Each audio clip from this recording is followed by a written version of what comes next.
Hello बच्चों, कैसे हैं आप सब। Welcome back to our channel. My name is Priya और आज हम करेंगे ionization of acid and basis.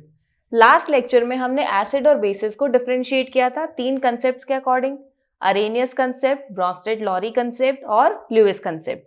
उन तीनों कंसेप्ट्स के अकॉर्डिंग हमने कैटेगराइज कर लिया था कि हम एसिड किसे बोलते हैं और बेस किसे बोलते हैं। आज के लेक्चर में हम इनकी आयनाइजेशन को स्टडी करेंगे कि एसिड आयनाइज होकर हमें क्या कंपोनेंट्स देते हैं और बेसिस आयनाइज होकर हमें क्या कंपोनेंट्स देते हैं। जब हमने आयनिक इक्विलिब्रियम स्टार्ट करा था तो हमने एक चीज देखी थी कि हम डिसोसिएशन और एसोसिएशन दोनों को अर्लियर टाइम्स में बिफोर दिस चैप्टर अलग अलग कंसिडर करते थे, लेकिन अब इस चैप्टर में हम डिसोसिएशन और आयनाइजेशन इन दोनों को एक सेम कंसेप्ट को कंसिडर करते हैं, एक सेम कंसेप्ट की तरह कि हमारे पास जो मॉलिक्यूल है वो डिसोशिएट होएगा अपने रिस्पेक्टिव आयंस में, और आयनाइजेशन का मतलब भी है कि जो मेरे पास मॉलिक्यूल है वो डिसोशिएट या फिर आयनाइज हो रहा है अपने रिस्पेक्टिव आयंस के अंदर। तो दोनों ही कंसेप्ट को हम सिमिलर तरीके से स्टडी करते हैं। तो आयनाइजेशन ऑफ एसिड और बेसिस के कंसेप्ट को अरेनियस ने सबसे अच्छे से एक्सप्लेन किया था।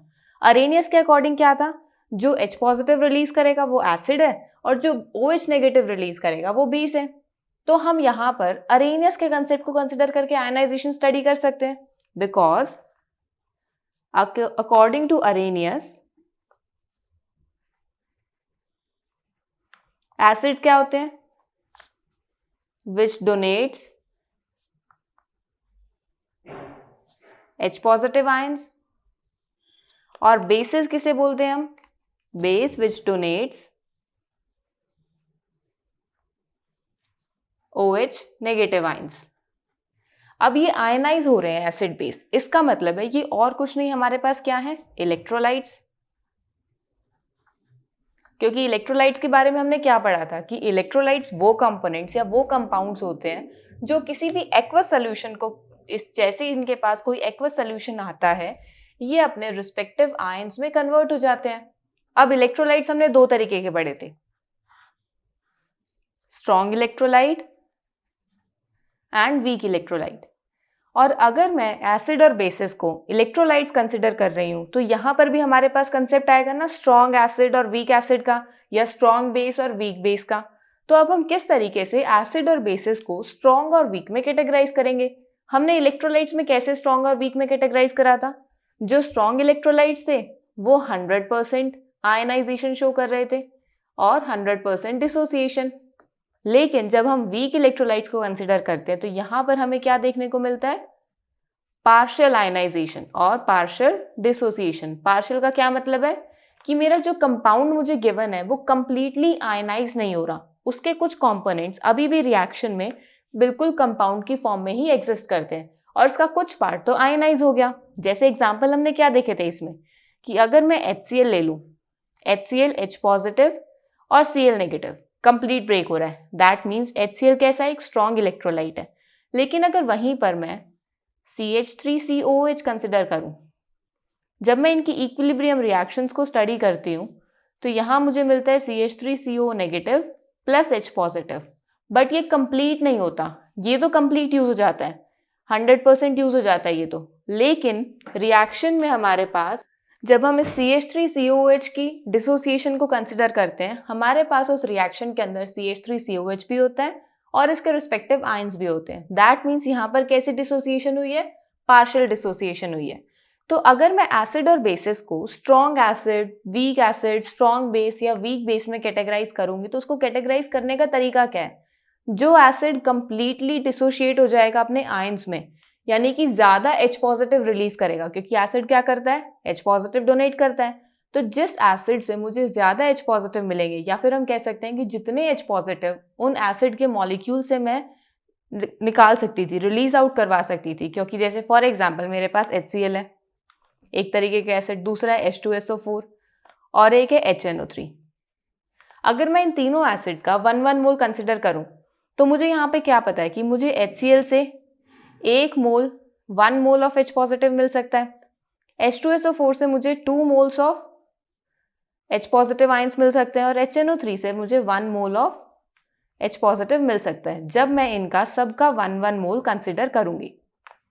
तो इसका मतलब क्या है कि अगर ये कंप्लीट मुझे HCl 1 मोल देगा, 1 mole HCl 1 mole H positive ions दे दे, 1 mole H2SO4 2 moles H positive ions दे दे, और 1 mole HNO3 1 mole H positive ions दे दे, तो इसका मतलब है कि ये जो मेरे एसिड्स हैं कंप्लीट डिसोसिएशन शो कर रहे हैं। और कंप्लीट डिसोसिएशन शो करने का क्या मतलब है कि ये मेरे एसिड्स स्ट्रॉन्ग नेचर के हैं, that means these are strong acids. लेकिन अगर मैं वहीं पर कोई और एसिड कंसिडर करूं, जैसे मैंने एसिड कंसिडर कर लिया CH3COH, ये हमारे पास कैसा एसिड है, ये एक वीक एसिड है।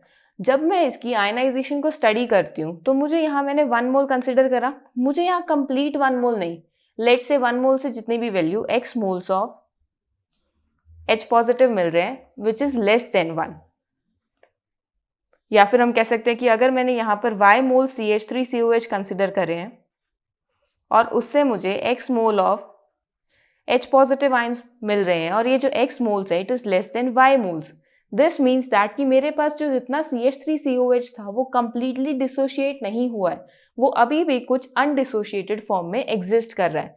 तो इस वजह से हम इसे कैटेगराइज करते हैं एक वीक एसिड की तरह। सिमिलरली हमारे पास बेसिक नेचर में भी यही होता है, जब हम बेसिस को कंसिडर करते हैं, कुछ बेसिस हैं जो प्रॉपर तरीके से डिसोशिएट होते हैं और हमें जितने अमाउंट में हमने बेसिस को कंसिडर किया था उसके रिस्पेक्ट में जितने अमाउंट हमारे OH negative ions release out होने चाहिए थे हमें उतने ही मिल रहे हैं। दैट मीन्स वो हमारा कैसा बेस है, स्ट्रॉन्ग बेस है। और अगर उतने नहीं मिलते, पार्शियल डिसोसिएशन होके मिलती है, तो हम उसे बोलते हैं वीक बेस। तो अब कुछ एग्जांपल्स देख लेते हैं। हमने एसिड में क्या देखा था, strong acid, weak acid. Similarly हमने बेस को भी किस तरीके से कैटेगराइज करा, स्ट्रॉन्ग बेस, वीक बेस। ये इनके कुछ एग्जांपल्स हैं स्ट्रॉन्ग एसिड्स में, जैसे HCl, HNO3, HClO4, H2SO4। Weak acids में CH3COH, HCOH, HF, H2C2O4। Similarly जब हम बेसिस को कैटेगराइज कर रहे हैं तो स्ट्रॉन्ग बेसिस हमारे NaOH, KOH, calcium hydroxide, barium hydroxide, और वीक बेसिस में PbOH whole twice, AlOH whole thrice, CuOH whole twice. ये कुछ एग्जाम्पल्स हैं हमारे एसिड्स और बेसिस के स्ट्रॉन्ग और वीक नेचर में। लेकिन अगर हम अरेनियस कंसेप्ट को ध्यान से स्टडी करें तो अरेनियस ने तो सिर्फ इतना बताया था कि जो H पॉजिटिव रिलीज करेगा उसे हम एसिड बोलेंगे और जो OH नेगेटिव रिलीज करेगा उसे हम बेस बोलेंगे।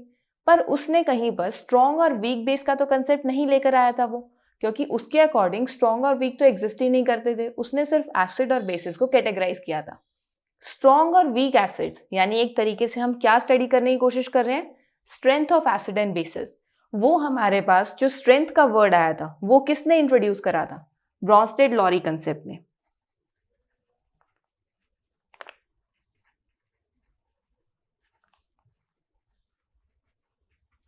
अब आप सोच रहे हो कि ब्रॉन्स्टेड-लॉरी कंसेप्ट ने किस तरीके से हमारे पास strong acid, weak bases, weak acid, strong bases, इन सबको स्ट्रेंथ से रिलेट करा था। कैसे रिलेट करा था इसमें, हमने इसमें conjugate acid base pair concept पढ़ा था ना, जिसमें हमने क्या पढ़ा था कि अगर मेरे पास कोई स्ट्रॉन्ग एसिड है तो उसके रिस्पेक्ट में जो भी उसका कॉन्जुगेट बेस होगा वो कैसा नेचर का होगा, वीक नेचर का होगा। और अगर मेरे पास वीक एसिड है तो उसका कॉन्जुगेट बेस हमारे पास कैसा होगा, स्ट्रॉन्ग नेचर का होगा। और सिमिलरली हमने बेसिस को भी इसी तरीके से रिलेट करा था। तो इसका मतलब है कि strength of acid and basis मुझे ब्रॉन्स्टेड-लॉरी कंसेप्ट से पता लगा था। और ब्रॉन्स्टेड-लॉरी कंसेप्ट ने किस तरीके से डिफाइन करा था इसे, कि जैसे अगर हम एक रिएक्शन कंसिडर करें, HA मैंने ले लिया है, ये एक एसिड जिसको मैंने वाटर के साथ रिएक्ट करा और ये इक्विलिब्रियम में कुछ इस तरीके से एग्जिस्ट कर रहा है।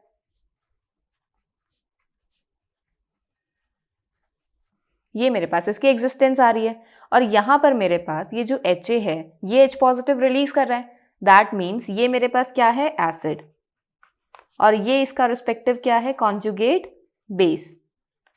और अगर ये एसिड है तो ये किसकी तरह काम कर रहा है, बेस की तरह एक्ट कर रहा है, क्योंकि ये इसका रिलीज करा हुआ H पॉजिटिव एक्सेप्ट कर रहा है और H3O पॉजिटिव बना रहा है, जिस वजह से ये किसकी तरह एक्ट कर रहा है, कॉन्जुगेट एसिड की तरह। तो इस तरीके से कॉन्जुगेट एसिड और बेसिस को रिलेट करा गया था और ये इनकी स्ट्रेंथ के बेसिस पर इनको रिलेट किया था। लेकिन हमने यहाँ तक तो एस्टैब्लिश कर लिया, इक्विलिब्रियम भी एस्टैब्लिश हो गया। और इक्विलिब्रियम कैसा है, डायनामिक नेचर का है, क्योंकि हमें पता है कि यहाँ से फॉरवर्ड भी एग्जिस्ट कर सकती है रिएक्शन और बैकवर्ड भी एग्जिस्ट कर सकती है। क्योंकि अगर हम फॉरवर्ड रिएक्शन कंसिडर कर रहे हैं तो ये HAH पॉजिटिव रिलीज कर रहा है। लेकिन जब हम बैकवर्ड रिएक्शन कंसिडर कर रहे हैं तो H3O पॉजिटिव में से H पॉजिटिव आयन रिलीज हो रहे हैं, यानी बैकवर्ड रिएक्शन में ये एसिड की तरह एक्ट कर रहा है और ये बेस की तरह, और फॉरवर्ड रिएक्शन में ये एसिड और ये बेस की तरह रिएक्ट कर रहा है। तो हमें इक्विलिब्रियम तो कंसेप्ट समझ आ गया यहाँ पर। लेकिन अभी हमारे पास क्वेश्चन क्या अराइज होता है? क्वेश्चन अराइज होता है कि अब हम यहाँ पर इनकी स्ट्रेंथ के साथ कैसे डील करें, कि हमें यहाँ पर ये जो हमने, ठीक है, हमें पता लग गया कि मेरे पास एक स्ट्रॉन्ग एसिड है और वो मेरे पास उसका रिस्पेक्टिव कॉन्जुगेट बेस जो मिल रहा है वो वीक नेचर का मिल रहा है। लेकिन अब यहाँ पर हम जो ये स्ट्रेंथ रिलेट कर रहे हैं, इससे मैं फेवरेबल रिएक्शन कैसे पता करूँ? फेवरेबल रिएक्शन का क्या मतलब है कि अब ये जो रिएक्शन मैंने इक्विलिब्रियम पर एस्टैब्लिश करी है, ये रिएक्शन फॉरवर्ड के लिए फेवरेबल है या फिर बैकवर्ड रिएक्शन के लिए फेवरेबल है। और अगर फॉरवर्ड रिएक्शन के लिए फेवरेबल है तो उसके लिए मेरे पास ड्राइविंग फोर्सेस क्या क्या है, ऐसी कौन सी फोर्सेस हैं जो रिएक्शन को फॉरवर्ड शिफ्ट कर रही है, और ऐसी कौन सी फोर्सेस हैं जो रिएक्शन को बैकवर्ड शिफ्ट कर रही है। अगर रिएक्शन बैकवर्ड शिफ्ट के लिए फेवरेबल है तो उन सारे क्वेश्चंस का आंसर हमें इसी कंसेप्ट में मिलेगा। अब यहाँ पर देखो, आप इस रिएक्शन को ध्यान से स्टडी करो। हमारे पास इस रिएक्शन में 2 तरीके के एसिड्स हैं और 2 तरीके के बेसिस हैं। हम क्या करेंगे, या तो दोनों तरीके के एसिड्स को कंसिडर कर लेंगे या दोनों तरीके के बेसिस को कंसिडर करेंगे। लेट्स से हमने एसिड्स को कंसिडर कर लिया। अब मेरे पास एसिड क्या क्या है? HA और H3O पॉजिटिव। अगर मेरे पास HA एक स्ट्रॉन्ग एसिड होगा, स्ट्रॉन्ग एसिड की टेंडेंसी क्या रहती है? वीक एसिड को डोमिनेट कर जाना, क्योंकि स्ट्रॉन्ग, अगर मेरे पास कोई स्ट्रॉन्ग प्लेयर है और कोई मेरे पास वीक प्लेयर है, फुटबॉल का मैच हो रहा है, तो जो स्ट्रॉन्ग प्लेयर है वो वीक प्लेयर को तो इजीली डोमिनेट कर जाएगा, उसे आराम से बीट कर देगा। तो यहाँ पर भी वही चीज़ है, जो मेरे पास स्ट्रॉन्ग एसिड है वो वीक एसिड को इजीली डोमिनेट कर जाएगा। वो उसको कहेगा नहीं तू साइड में रह, मैं ही H पॉजिटिव रिलीज करूंगा, तू नहीं करेगा। तो यहाँ पर अगर मेरे पास HA अगर एक स्ट्रॉन्ग एसिड है तो वो इस वीक एसिड के ऊपर डोमिनेट कर जाएगा और बोलेगा कि सिर्फ H पॉजिटिव आइंस मैं डोनेट करूंगा। अगर तुझे डोनेट करने भी है तो तेरे वो जो डोनेशन होगी ना वो इग्नोर कर दी जाएगी। बहुत नेग्लेक्टिंग सा पार्ट तेरा डोनेशन में आएगा, मेरा वाला पार्ट मेजर कंसिडर करा जाएगा। तो HA इस तरीके से बात कर रहा था। अब अगर मेरे पास HA स्ट्रॉन्ग एसिड है तो वो कोई स्ट्रॉन्ग बेस को ढूंढेगा, क्योंकि अगर वो H पॉजिटिव रिलीज कर रहा है, डोनेट कर रहा है, तो वो रिलीज या डोनेट होने के बाद कोई तो ऐसा मेरे पास कंपाउंड होगा जो उस H पॉजिटिव को एक्सेप्ट भी कर ले, ताकि HA जो मेरे पास एसिड है वो और ज़्यादा H पॉजिटिव आइंस रिलीज कर सके। क्योंकि जब तक H पॉजिटिव रिएक्शन में से यूज नहीं होंगे, HA तो और रिएक्शन में रिलीज कर ही नहीं पाएगा H पॉजिटिव आइंस को। तो इस वजह से अगर मेरे पास कोई स्ट्रॉन्ग एसिड है तो वो कैसा ढूंढेगा? बेस, स्ट्रॉन्ग बेस ढूंढेगा, क्योंकि बेस भी बेसिक नेचर भी ज्यादा स्ट्रॉन्ग होना चाहिए, तभी तो वो H पॉजिटिव आयंस को एक्सेप्ट कर पाएगा। तो इसका क्या मतलब है कि जिस पार्ट ऑफ रिएक्शन में हमारा स्ट्रॉन्ग एसिड या स्ट्रॉन्ग बेस एग्जिस्ट करेगा, वहां से हमारी रिएक्शन फॉरवर्ड शिफ्ट होगी। अब अगर मैंने इस रिएक्शन के अंदर HA को एक स्ट्रॉन्ग एसिड कंसिडर करा है, दैट मीन्स HA मेरे पास H पॉजिटिव आयन रिलीज करेगा जो वाटर एक्सेप्ट करेगा और मेरे पास इस रिएक्शन की फॉर्मेशन होगी। That means forward reaction favourable है। और इस फॉरवर्ड रिएक्शन को फेवरेबल करने के लिए मेरे पास ड्राइविंग फोर्स क्या है कि HA एक स्ट्रॉन्ग एसिड है, ठीक है। लेकिन अगर H3O पॉजिटिव एक स्ट्रॉन्ग एसिड हो जाता है, उस टाइम पर क्या होगा? तब ये HA के ऊपर डोमिनेट कर जाएगा, और जैसे ही डोमिनेट करेगा अब ये H3O पॉजिटिव अपने H पॉजिटिव आयंस रिलीज करने लगेगा, और इसके पास क्या है? A नेगेटिव बेस है, ये इसको H पॉजिटिव देगा जिससे HA की फॉर्मेशन होगी और H3O पॉजिटिव से वाटर की फॉर्मेशन होगी। दैट मीन्स अब ये रिएक्शन कैसी शिफ्ट हो रही है? बैकवर्ड शिफ्ट हो रही है। तो बैकवर्ड शिफ्ट के लिए मेरे पास फेवरेबल फोर्स क्या आ गई? यहाँ पर ड्राइविंग फोर्स क्या आई कि H3O positive is stronger acid as compared to HA। This means that कि हमने रिएक्शन तो एस्टैब्लिश कर ली, इक्विलिब्रियम तो एस्टैब्लिश कर लिया रिएक्शन के अंदर, लेकिन अब ये रिएक्शन किस डायरेक्शन में फेवरेबल होगी, उस क्वेश्चन का आंसर मुझे कैसे पता लगा? एसिड और बेसिस के स्ट्रॉन्ग और वीक नेचर से। और स्ट्रॉन्ग और वीक नेचर से मुझे ये पता लगा कि जहां मेरे पास स्ट्रॉन्ग एसिड या स्ट्रॉन्ग बेसिस का कंपोनेंट होगा, उस तरफ से रिएक्शन आगे की तरफ शिफ्ट होगी। यानी अगर मेरे पास ये दोनों स्ट्रॉन्ग नेचर के हैं तो रिएक्शन फॉरवर्ड फेवरेबल होगी और बैकवर्ड फेवरेबल नहीं होगी। लेकिन अगर मेरे पास कोई केस ऐसा आ जाता है जहां पर मेरे ये वाले कंपोनेंट्स जो प्रोडक्ट साइड है वो ज़्यादा स्ट्रॉन्ग है, तो मेरी रिएक्शन बैकवर्ड शिफ्ट होगी उस टाइम पर, और उनके लिए ड्राइविंग फोर्स फिर वही कि ये स्ट्रॉन्ग नेचर के हैं as compared to the reactants. तो इस तरीके से हम आयनाइजेशन ऑफ एसिड और बेसिस को स्टडी करते हैं कि एसिड और बेसिस किस तरीके से आयनाइज हो रहे हैं और अपने रिस्पेक्टिव आयंस की फॉर्मेशन हो रही है। आयनाइज होने के बाद जो इक्विलिब्रियम एस्टैब्लिश हो रहा है, अब उस इक्विलिब्रियम पर मेरे पास किस तरीके की रिएक्शन एग्जिस्ट करेगी, फॉरवर्ड रिएक्शन और backward reaction, that totally depends upon the nature of acid and basis considered in the reaction. अगर आप एक स्ट्रॉन्ग एसिड बेस को कंसिडर करोगे तो आपकी फॉरवर्ड रिएक्शन होगी, लेकिन वहीं पर आपने अगर एक वीक एसिड बेस को कंसिडर कर लिया तो आपकी बैकवर्ड रिएक्शन होगी। अब इसे एक एग्जांपल से भी समझ लेते हैं। अब यहाँ हमने दो रिएक्शंस को कंसिडर करा है। फर्स्ट रिएक्शन में मैंने एक स्ट्रॉन्ग एसिड कंसिडर किया है और सेकेंड रिएक्शन में मैंने एक वीक एसिड कंसिडर करा है। ये जो वीक एसिड है ये वीकर है एज कम्पेयर टू वाटर भी। तो यहाँ पर मेरे पास अगर मैं आयनाइजेशन इनकी शो करूँ तो इस तरीके से रिएक्शन होगी। अब इस रिएक्शन के अंदर मैं दोनों एसिड्स को कंपेयर कर रही हूँ। ये मेरे पास जो एसिड है HCl, ये स्ट्रॉन्ग है as compare to H3O positive, तो ये डोमिनेट करेगा, जिस वजह से मेरे पास यहाँ पर किस तरीके की रिएक्शन देखने को मिलेगी, मुझे एक फॉरवर्ड रिएक्शन, मुझे फेवरेबल रिएक्शन यहाँ देखने को मिलेगी। लेकिन अगर मैं सेकेंड रिएक्शन को कंसिडर करूँ, इस रिएक्शन के अंदर मेरे पास ये दो एसिड्स की फॉर्मेशन हो रही है। अब इस रिएक्शन में ये जो दोनों एसिड्स हैं, यहाँ पर H3O positive is stronger as compare to HF, तो जिस वजह से अब ये जो रिएक्शन है ये H3O पॉजिटिव डोमिनेट कर जाएगा HF के ऊपर, जिस वजह से फॉरवर्ड शिफ्ट होने की जगह रिएक्शन बैकवर्ड शिफ्ट होने लगेगी और यहाँ पर आपको बैकवर्ड रिएक्शन फेवरेबल रिएक्शन दिखेगी। तो इस तरीके से आप इक्विलिब्रियम में डायरेक्शन ऑफ रिएक्शन को स्टडी कर सकते हो। तो यहाँ से हमें हमारे क्वेश्चन का आंसर मिल गया ना कि अगर मैंने केमिकल इक्विलिब्रियम एस्टैब्लिश कर लिया किसी आयनिक रिएक्शन के अंदर, अब उस आयनिक रिएक्शन में हमें कैसे पता लगेगा कि रिएक्शन फॉरवर्ड रिएक्शन के लिए फेवरेबल है या फिर बैकवर्ड रिएक्शन के लिए फेवरेबल है, वो हम इस तरीके से उनकी रिस्पेक्टिव स्ट्रेंथ को मेजर करके फाइंड आउट कर सकते हैं। तो ये तो हमने स्टडी करा हमारी ionisation of acid and bases को।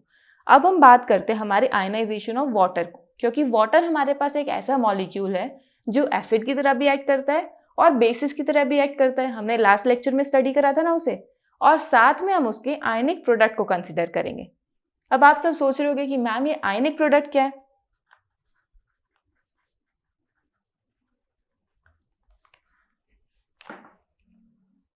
आयनिक प्रोडक्ट को आप इस तरीके से समझ सकते हो कि आपके पास कोई रिएक्शन है और उस रिएक्शन के आप आयंस की कॉन्सेंट्रेशन का प्रोडक्ट कंसिडर करो raise to power its coefficient, उसे हम बोल देते हैं आयनिक प्रोडक्ट।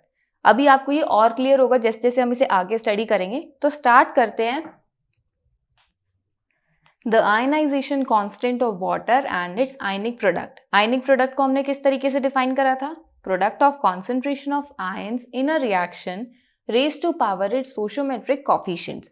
अब यहाँ पर मेरे पास हम वाटर को कंसिडर कर रहे हैं। वाटर हमारे पास एक ऐसा कंपोनेंट है जो बेस की तरह भी एक्ट करता है और एसिड की तरह भी एक्ट करता है, दोनों तरीके से एग्जिस्ट करता है। अगर मेरे पास कोई इस तरीके का कंपोनेंट है, फॉर एग्जांपल मैंने अगर HA कंसिडर करा है वाटर के साथ, तो उस टाइम पर मेरे पास HA क्या है, एसिड है। और अगर मैंने HB कंसिडर करा है वाटर के साथ, तो यहाँ पर मेरे पास HB, तो ये मेरे पास क्या है, बेस है। अब यहाँ पर मेरे पास वाटर क्या एक्ट करेगा, बेस की तरह एक्ट करेगा, और यहाँ मेरे पास वाटर एसिड की तरह एक्ट करेगा। तो इस तरीके से वाटर जो है मेरे पास एसिड और बेस दोनों तरीके से रिएक्शन शो करता है।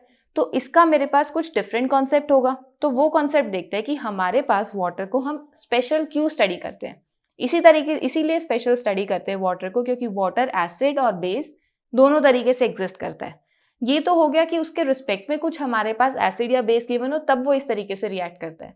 लेकिन अगर मान लो मेरे पास एक ऐसा सोल्यूशन है जिसमें सिर्फ वाटर है, मतलब मेरे पास सिर्फ और सिर्फ प्योर वाटर है, तो प्योर वाटर होगा तब किस तरीके से एक्ट करेगा, तब मेरे पास दो वाटर मॉलिक्यूल्स के बीच में ही रिएक्शन होगी। और वो रिएक्शन किस तरीके से होगी, ये होगी हमारी कुछ रिएक्शन। यहाँ पर मेरे पास क्या है, दो वाटर मॉलिक्यूल्स आपस में रिएक्ट कर रहे हैं। एक वाटर मॉलिक्यूल एसिड की तरह एक्ट कर रहा है, दूसरा वाटर मॉलिक्यूल बेस की तरह एक्ट कर रहा है। एसिड और बेस की तरह एक्ट करने का क्या मतलब है कि अगर एक मॉलिक्यूल एसिड की तरह एक्ट कर रहा है तो वो H पॉजिटिव रिलीज करेगा, और जैसे ही H पॉजिटिव रिलीज करेगा यहाँ से मेरे पास क्या आएगा, H पॉजिटिव और OH नेगेटिव।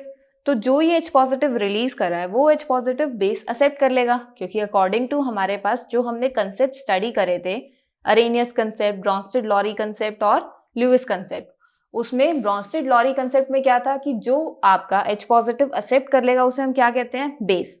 तो यहाँ पर जैसे ही H पॉजिटिव एक्सेप्ट करेगा ये वाटर मॉलिक्यूल, मेरे पास किसकी फॉर्मेशन होगी? H3O पॉजिटिव की फॉर्मेशन होगी। तो यहाँ से मुझे H3O पॉजिटिव और OH नेगेटिव मिल गए, क्योंकि ये जो H पॉजिटिव है ये तो इसने एक्सेप्ट करके H3O पॉजिटिव बना लिया। तो ये रिएक्शन इस तरीके से एग्जिस्ट कर रही है। अगर ये एसिड है तो ये इसका रिस्पेक्टिव कॉन्जुगेट बेस होगा, और अगर ये बेस है तो ये इसका रिस्पेक्टिव कॉन्जुगेट एसिड होगा।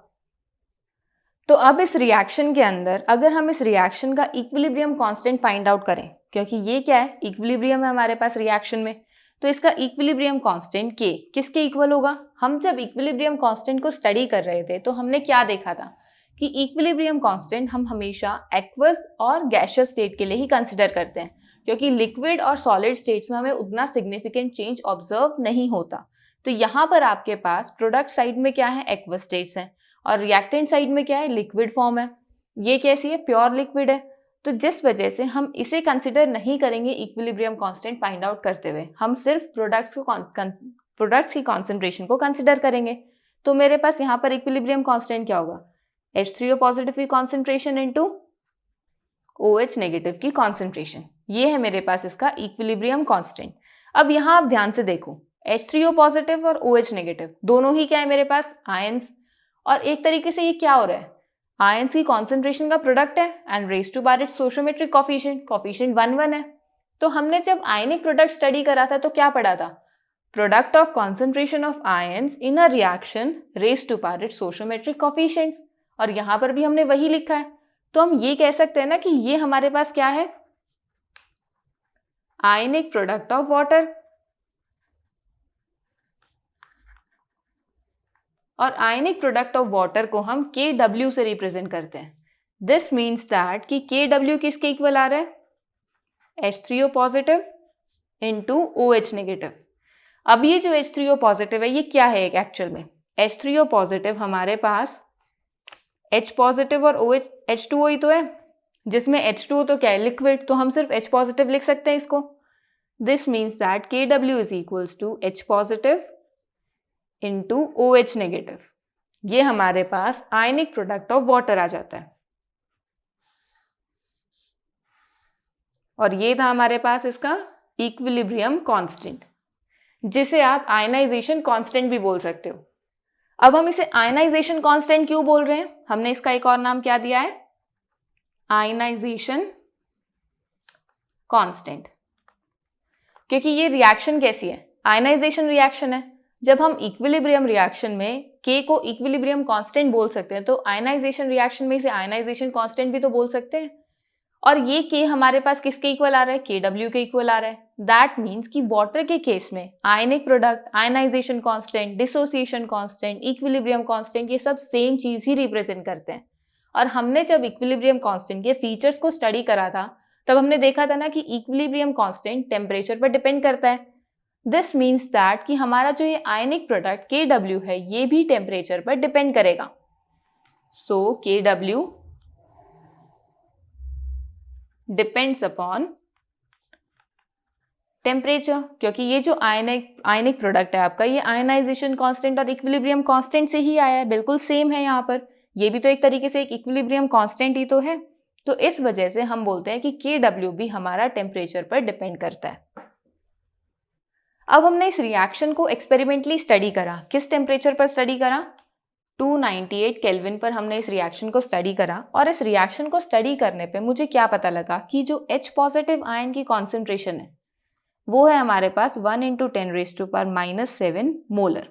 और हमें पता है कि ये जो H पॉजिटिव और OH नेगेटिव है ये वाटर के डिसोसिएशन से बना है।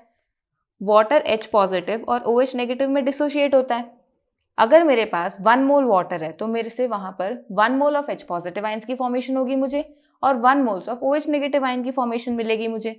दिस मीन्स दैट कि जितना H पॉजिटिव आयन मेरे पास फॉर्म होगा रिएक्शन में उतना ही OH नेगेटिव आयन फॉर्म होगा। तो यहाँ पर हम एक तरीके से कह सकते हैं कि H पॉजिटिव आयन की concentration would be equal to concentration of OH negative ions, और H पॉजिटिव की कॉन्सेंट्रेशन क्या है? 10⁻⁻7 मोलर।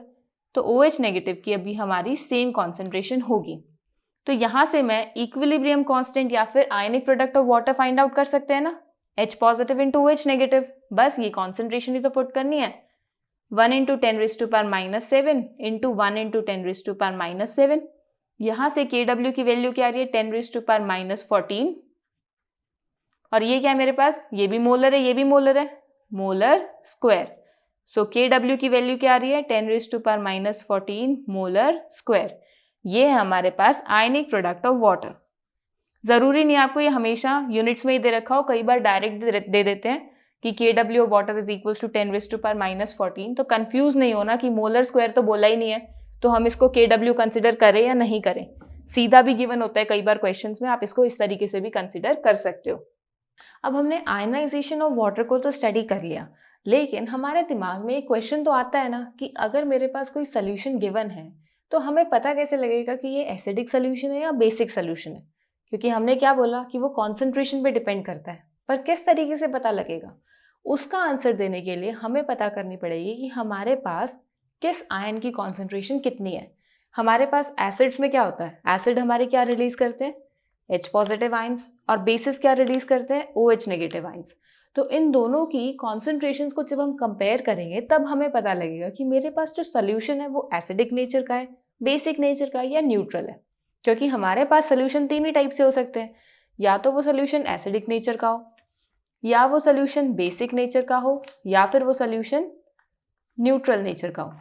तो हमारे पास H पॉजिटिव और OH नेगेटिव, इसकी कॉन्सेंट्रेशन के बेसिस पर हम डिस्टिंग्विश कर पाएंगे सोल्यूशन को। अगर मेरे पास H पॉजिटिव आयन की कॉन्सेंट्रेशन ज़्यादा हो जाएगी OH नेगेटिव से। अब यहाँ पर मेरे पास H पॉजिटिव किससे मिलते हैं हमें, एसिड से, और OH नेगेटिव मिलता है बेस से। तो इसका मतलब है कि अगर H पॉजिटिव आयन की कॉन्सेंट्रेशन ज़्यादा है, दिस मीन्स दैट एसिड की कॉन्सेंट्रेशन ज़्यादा है। एसिड की कॉन्सेंट्रेशन ज़्यादा है सोल्यूशन में, तो सोल्यूशन कैसा होगा, एसिडिक नेचर का। तो एसिडिक नेचर कैसे पता लगेगा, when H positive concentration is greater than concentration of OH negative. अब कई बार आपको H पॉजिटिव की जगह ऐसे भी लिखा मिल सकता है H3O पॉजिटिव, क्योंकि H पॉजिटिव और H3O पॉजिटिव सेम होता है, कुछ डिफरेंस नहीं होता यहाँ पे। H3O पॉजिटिव हमने क्या पढ़ा था, H3O पॉजिटिव जब डिसोशिएट होता है वो H पॉजिटिव प्लस वाटर में होता है, तो यहीं से मुझे H पॉजिटिव मिला है।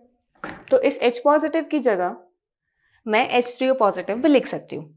नेक्स्ट है हमारे पास बेसिक सोल्यूशन। अब अगर एसिडिक सोल्यूशन के लिए मेरे पास एसिड की कॉन्सेंट्रेशन ज़्यादा होनी चाहिए, तो बेसिक सोल्यूशन के लिए क्या होगा, बेस की कॉन्सेंट्रेशन ज़्यादा होनी चाहिए। और बेस क्या रिलीज करता है, OH नेगेटिव आयंस।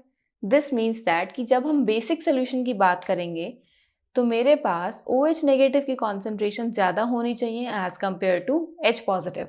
और जब हम न्यूट्रल सोल्यूशन की बात करेंगे, न्यूट्रल हमारे पास कैसे होगा, जब मेरे पास मेरा एसिड और बेस दोनों इक्वल अमाउंट में होंगे, क्योंकि जब दोनों इक्वल होंगे तो वो दोनों एक दूसरे को कैंसिल आउट कर देंगे। H पॉजिटिव OH नेगेटिव एक दूसरे का जो इफेक्ट है वो कैंसिल आउट कर देंगे और मेरे पास overall solution basic neutral nature का होगा।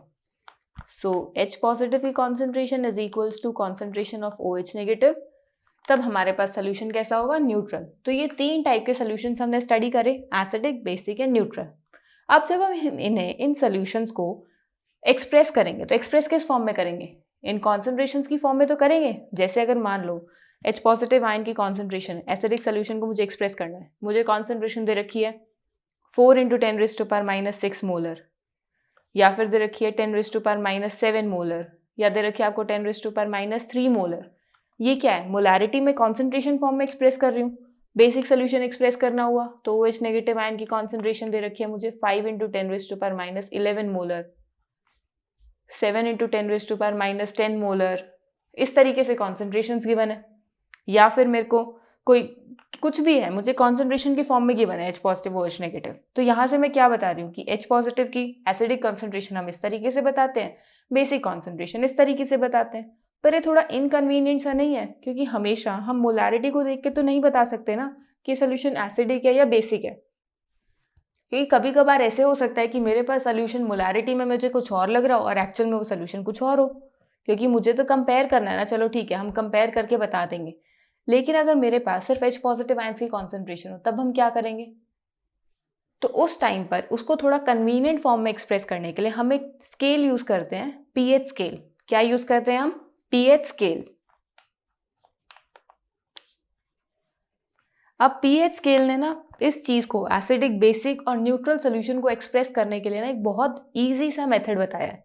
उसने बोला है कि अगर आपके पास pH की वैल्यू लेस देन 7 आती है तो आपका सोल्यूशन है एसिडिक नेचर का, अगर आपके पास pH की वैल्यू ग्रेटर देन 7 आती है तो आपके पास सोल्यूशन है बेसिक नेचर का, और अगर आपके पास pH की वैल्यू 7 के इक्वल आती है तो आपका सोल्यूशन है न्यूट्रल नेचर का। अब आप सोच रहे होंगे कि ये pH क्या है? pH होता है हमारे पास potential of hydrogen.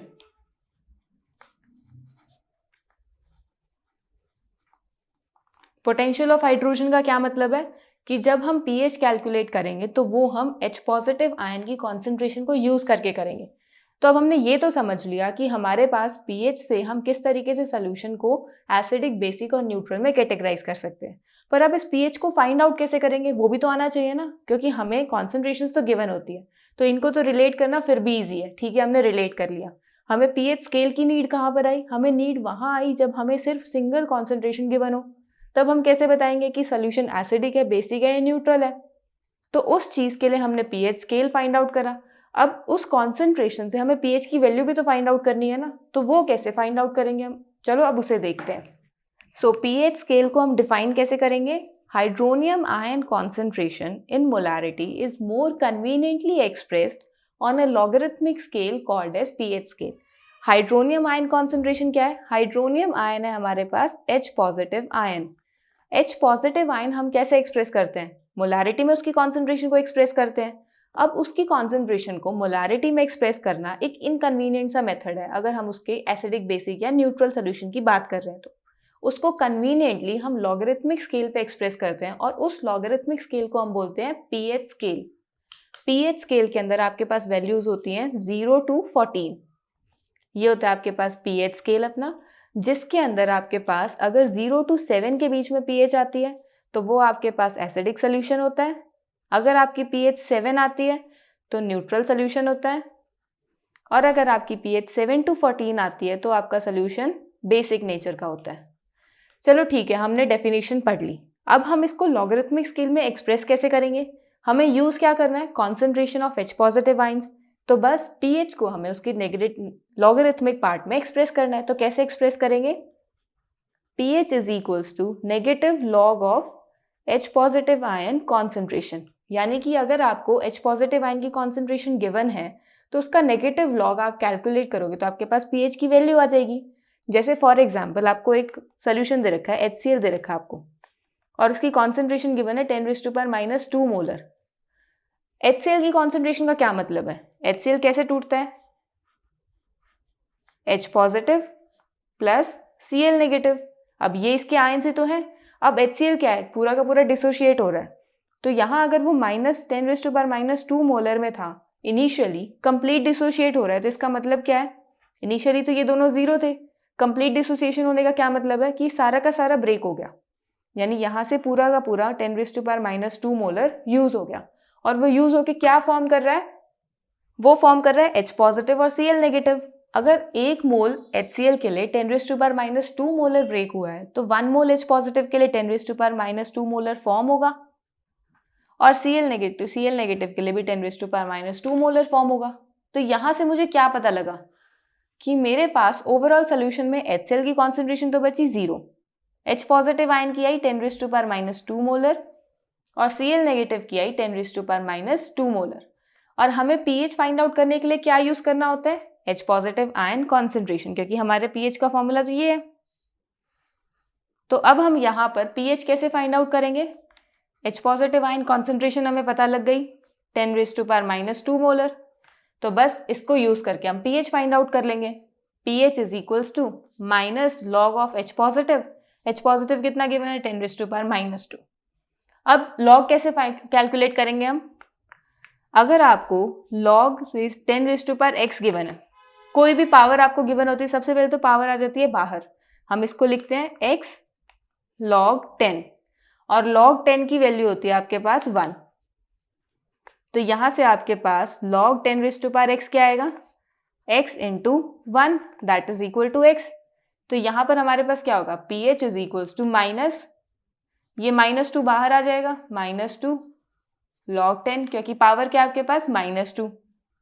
pH is equals to minus minus plus हो जाएगा, तो 2 log 10। log 10 की वैल्यू कितनी होती है? 1। तो यहां से pH की वैल्यू आएगी, pH is equals to 2 into 1 that is 2। तो आपके पास pH की वैल्यू क्या आई? HCl के लिए जिसमें 10⁻⁻2 मोलर कॉन्सेंट्रेशन थी, pH की वैल्यू आती है 2। तो इस तरीके से आप किसी भी सोल्यूशन की pH फाइंड आउट कर सकते हो। अब ये pH 2 आ रहा है, किस रेंज में लाई कर रहा है? 0 to 7। दिस मीन्स दैट ये सोल्यूशन कैसा है? एसिडिक सोल्यूशन है। तो इस तरीके से हम pH फाइंड आउट कर सकते हैं। अब ये तो हो गया हमारा एक तरीके से एसिडिक सोल्यूशन की pH। बेसिक सोल्यूशन भी तो हो सकता है हमारे पास, उसकी pH कैसे फाइंड आउट करेंगे? अब हमारे पास एक सोल्यूशन कंसिडर कर लेते हैं हम, जिसमें OH नेगेटिव आयन की कॉन्सेंट्रेशन हमें गिवन है 10⁻⁻4 मोलर। तो हम यहाँ से सोल्यूशन की pH कैसे फाइंड आउट करेंगे? हमें क्या फाइंड आउट करनी है? pH। अब हमने क्या देखा था फॉर्मूला pH फाइंड आउट करने का? pH is equals to negative log of H positive. लेकिन हमें गिवन क्या है? OH नेगेटिव की कॉन्सेंट्रेशन। तो इसका मतलब है कि मुझे कहीं ना कहीं से H पॉजिटिव आयन की कॉन्सेंट्रेशन फाइंड आउट करनी पड़ेगी। और अगर H पॉजिटिव आयन की कॉन्सेंट्रेशन फाइंड आउट करनी है, OH नेगेटिव की कॉन्सेंट्रेशन गिवन है, तो कोई तो ऐसा रिलेशन मुझे पता होना चाहिए जिसमें OH नेगेटिव और H पॉजिटिव यूज होते हो, तभी तो हम H पॉजिटिव की कॉन्सेंट्रेशन फाइंड आउट कर सकते हैं। और ये रिलेशन हमने अभी स्टडी करा था जब हम ionisation constant of water study कर रहे थे। क्या रिलेशन स्टडी करा था? KW is equals to H positive की कॉन्सेंट्रेशन इंटू OH नेगेटिव की कॉन्सेंट्रेशन। ये हमने रिलेशन अभी स्टडी करा था ना। KW की वैल्यू हमें पता है क्या होती है? 10⁻⁻14। H पॉजिटिव की कॉन्सेंट्रेशन हमें फाइंड आउट करनी है और OH नेगेटिव की गिवन है, तो बस यहाँ से हम H पॉजिटिव फाइंड आउट कर सकते हैं। क्या आ जाएगी value? 10⁻⁻14 is equals to H positive की कॉन्सेंट्रेशन तो फाइंड आउट करनी है, OH नेगेटिव की 10⁻⁻4 गिवन है। So H positive is equals to 10⁻⁻14 divided by 10⁻⁻4। यहाँ से आती है आपके पास वैल्यू 10⁻⁻10 मोलर। तो H पॉजिटिव आयन की कॉन्सेंट्रेशन पता लग गई। तो यहाँ से हम pH फाइंड आउट कर सकते हैं माइनस लॉग H पॉजिटिव कितनी है? 10⁻⁻10 मोलर। अब जब आप इसको सॉल्व करोगे तो आपके पास जो पावर है वो तो बाहर आ जाएगी, -10 बाहर आ गया, इंटू लॉग 10। लॉग 10 क्या होता है? 1। तो यहाँ से आपके पास pH आ जाती है 10। अब ये तो हमने फाइंड आउट करा, पहले H पॉजिटिव की कॉन्सेंट्रेशन निकाली, फिर उससे pH फाइंड आउट करी। काफी लंबा मेथड हो गया ना। हम डायरेक्ट कैसे कर सकते हैं इसको? अब अगर डायरेक्ट हमें फाइंड आउट करनी है pH की वैल्यू, तो हमें OH नेगेटिव को यूज करना पड़ेगा। तो OH नेगेटिव को अगर हम यूज करेंगे तो उससे pH तो नहीं आएगी, क्योंकि ये तो हमें पता है कि pH के लिए तो H पॉजिटिव चाहिए। तो जब आप POH फाइंड आउट करोगे ना, आपको OH कॉन्सेंट्रेशन यूज करनी है, तो आप फाइंड आउट करोगे POH। POH होता है negative log of OH negative concentration. जैसे H पॉजिटिव के लिए रिलेशन है, ऐसे ही OH नेगेटिव के लिए भी रिलेशन है। अब इस रिलेशन से आप सबसे पहले क्या फाइंड आउट करोगे? आप फाइंड आउट करोगे अपनी POH की वैल्यू। POH की वैल्यू फाइंड आउट करते ही आपके पास क्या वैल्यू है? यहाँ से POH is equals to negative log of 10⁻⁻4। यहाँ से POH की वैल्यू आती है आपके पास -4 log 10। log 10 की value 1। So POH is equals to 4। अब यहाँ से हमने POH तो 4 कैलकुलेट कर लिया, लेकिन आपको फाइंड आउट क्या करना है? pH फाइंड आउट करना है। तो pH कैसे फाइंड आउट करेंगे? देखो, हमने यहाँ पर क्या रिलेशन यूज किया था? KW is equals to H positive plus into OH negative. अगर मैं यहाँ पर दोनों तरफ लॉग लगा दूं तो मेरे पास क्या रिलेशन बन जाएगा? log KW is equals to log H positive into OH negative, और दोनों तरफ माइनस भी लगा दूं तो negative log of KW is equals to negative log of this. जब लॉग में हमारे पास मल्टीप्लाई में होता है, हमने देखा था ना कि अगर मेरे पास log A इंटू B होगा तो उसको हम कैसे सॉल्व करते हैं? log A plus log B। तो negative log of KW is equals to, negative बाहर ही रख लेते हैं, log H positive plus log OH negative, क्योंकि यहाँ पर मेरे पास H पॉजिटिव तो क्या है? A, और OH नेगेटिव क्या है? B। तो हमने इसको A प्लस B की फॉर्म में एक्सप्रेस कर दिया। अब माइनस log KW किसके इक्वल आ जाएगा? हम यहाँ से नेगेटिव अंदर ले जाएंगे, माइनस log H पॉजिटिव, और यहाँ से माइनस log OH नेगेटिव। अभी आपके पास माइनस log H पॉजिटिव क्या है? pH, और माइनस log OH नेगेटिव क्या है? POH। और माइनस लॉग की KW क्या होगा? अगर मैं यहाँ पर इधर फाइंड आउट करूंगी माइनस लॉग KW को, तो उसे हम लिख सकते हैं PKW। ये होगा आपके पास PH और ये होगा आपके पास POH। तो हमारे पास एक नया रिलेशन आ गया, PKW is equals to PH plus POH। अब PKW की वैल्यू क्या होगी? PKW किसके इक्वल है? PKW इक्वल है नेगेटिव लॉग ऑफ KW, और KW की वैल्यू हमें पता है 10⁻⁻14। तो यहां मैं क्या लिख सकती हूँ? माइनस लॉग 10⁻⁻14, जिससे मेरे पास PKW की वैल्यू आएगी -14 into log 10। So PKW is equals to 14। PKW की वैल्यू क्या आई? 14। तो इससे मेरे पास रिलेशन क्या आएगा? अब ये जो 14 मेरे पास वैल्यू आई है, इसे हम यहाँ पर पुट कर सकते हैं। तो PH प्लस POH की वैल्यू क्या आएगी? 14। हमारे पास ये रिलेशन था। अब इस रिलेशन के अंदर PKW की वैल्यू तो हमने फाइंड आउट कर ली थी, 14 is equals to PH plus POH। तो आपके पास PH प्लस POH की वैल्यू क्या आई? इन दोनों का सम आपके पास आता है 14। तो इसका मतलब है कि अगर आप POH फाइंड आउट कर लोगे तो उससे आप PH भी फाइंड आउट कर सकते हो। अब जो हम पीछे एग्जाम्पल सॉल्व कर रहे थे उसमें हमारे पास POH की वैल्यू क्या आ रही थी? 4, और हमें फाइंड आउट क्या करना था? PH। तो PH कैसे फाइंड आउट करेंगे? इस रिलेशन को यूज करके। PH is plus 14 plus 4 is equals to 14। तो यहां से PH की वैल्यू क्या आएगी? 14 minus 4, PH is equals to 10। और जब हमने पीछे क्वेश्चन सॉल्व करा था उसमें भी हमारे पास PH की वैल्यू क्या आ रही थी? 10 आ रही थी। तो हमारे पास दोनों तरीके से, या तो आप उसमें पूरा प्रॉपर मेथड यूज करो, पहले H पॉजिटिव आयन की कॉन्सेंट्रेशन फाइंड आउट करो, फिर उसे यूज करके आप PH फाइंड आउट करो। रिलेशन बीच में हमने यूज करा ना, KW is equals to H positive into OH negative. इस रिलेशन को यूज करके पहले हमने H पॉजिटिव की कॉन्सेंट्रेशन फाइंड आउट करी, फिर हमने PH फाइंड आउट करा सोल्यूशन का। या फिर आप डायरेक्ट पहले POH फाइंड आउट कर लो OH की कॉन्सेंट्रेशन यूज करके, फिर माइनस करके PH फाइंड आउट कर लो। तो दोनों में से आप जो भी मेथड यूज करो दोनों करेक्ट है। बस थोड़ा सा डिफरेंस यहाँ आता है कि ये मेथड थोड़ा सा छोटा हो जाता है और ये मेथड थोड़ा बड़ा हो जाता है। तो आप प्रेफर कौन सा करोगे? छोटा मेथड प्रेफर करोगे तो थोड़ा ईजी होगा आपके लिए, पेपर भी जल्दी हो जाएगा। तो इस तरीके से आप सोल्यूशन की PH फाइंड आउट कर सकते हो। अब हमने ये तो देख लिया कि अगर हमारे पास कोई स्ट्रॉन्ग एसिड है तो उसकी हम पीएच कैसे फाइंड आउट करते हैं, या स्ट्रॉन्ग बेस है तो उसकी पीएच कैसे फाइंड आउट करते हैं।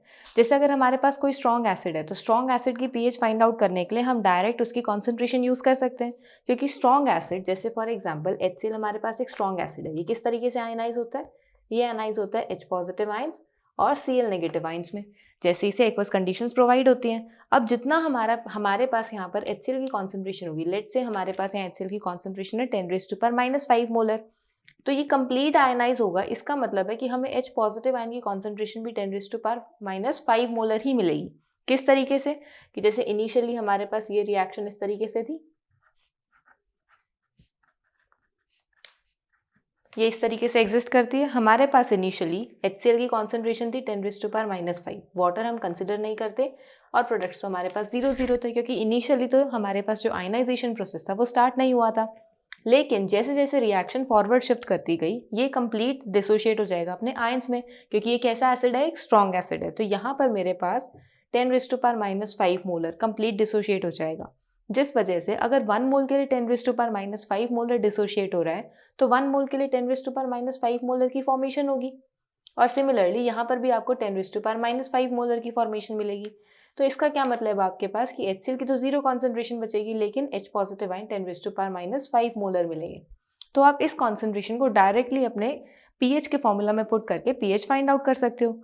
लेकिन अगर आपके पास कोई वीक एसिड है, लेट से आपके पास वीक एसिड HF है, अब ये HF ऐसा एसिड है हमारे पास जो कंप्लीट आयनाइज नहीं होता, मतलब अगर इसकी आपको इनिशियल कॉन्सेंट्रेशन 10⁻⁻6 मोलर गिवन है तो ये कंप्लीट आयनाइज नहीं होगा। इसकी कुछ पार्ट हमारे पास आयनाइजेशन में आएगी, यानी हमारे पास हो सकता है कि हमारे पास 10⁻⁻6 से लेस देन 10⁻⁻6 से आपको वैल्यू मिलेगी यहाँ पर। तो इसका क्या मतलब है कि आपको अगर HF की आयनाइजेशन स्टडी करनी है तो आपको उसमें हमें एक डिफरेंट कंसेप्ट से स्टडी करना पड़ेगा। ओवरऑल वो एक डिफरेंट कंसेप्ट नहीं है। हम जैसे केमिकल इक्विलिब्रियम में पढ़ते आ रहे थे ना कि हम जैसे इक्विलिब्रियम एस्टैब्लिश करते हैं, हमारी इतने मोल्स डीजनरेट हुए हैं, डिसोशिएट हुए हैं, उसके बाद हमारे पास फर्दर इतने मोल्स की या इतनी मोलर कॉन्सेंट्रेशन फॉर्म हुई है। जैसे हमने यहाँ पर कंप्लीट डिसोसिएशन शो करी है, वहाँ इस केस में हम पार्शियल डिसोसिएशन शो करेंगे।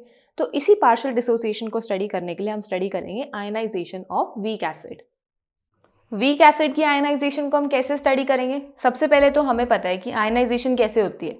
कोई भी एसिड या बेस अगर वाटर में जाता है यानी एक्वस कंडीशंस में जाता है तो वो अपने रिस्पेक्टिव आयंस में कन्वर्ट हो जाता है। तो हमने कंसिडर कर लिया कि हमारे पास एक वीक एसिड है HX।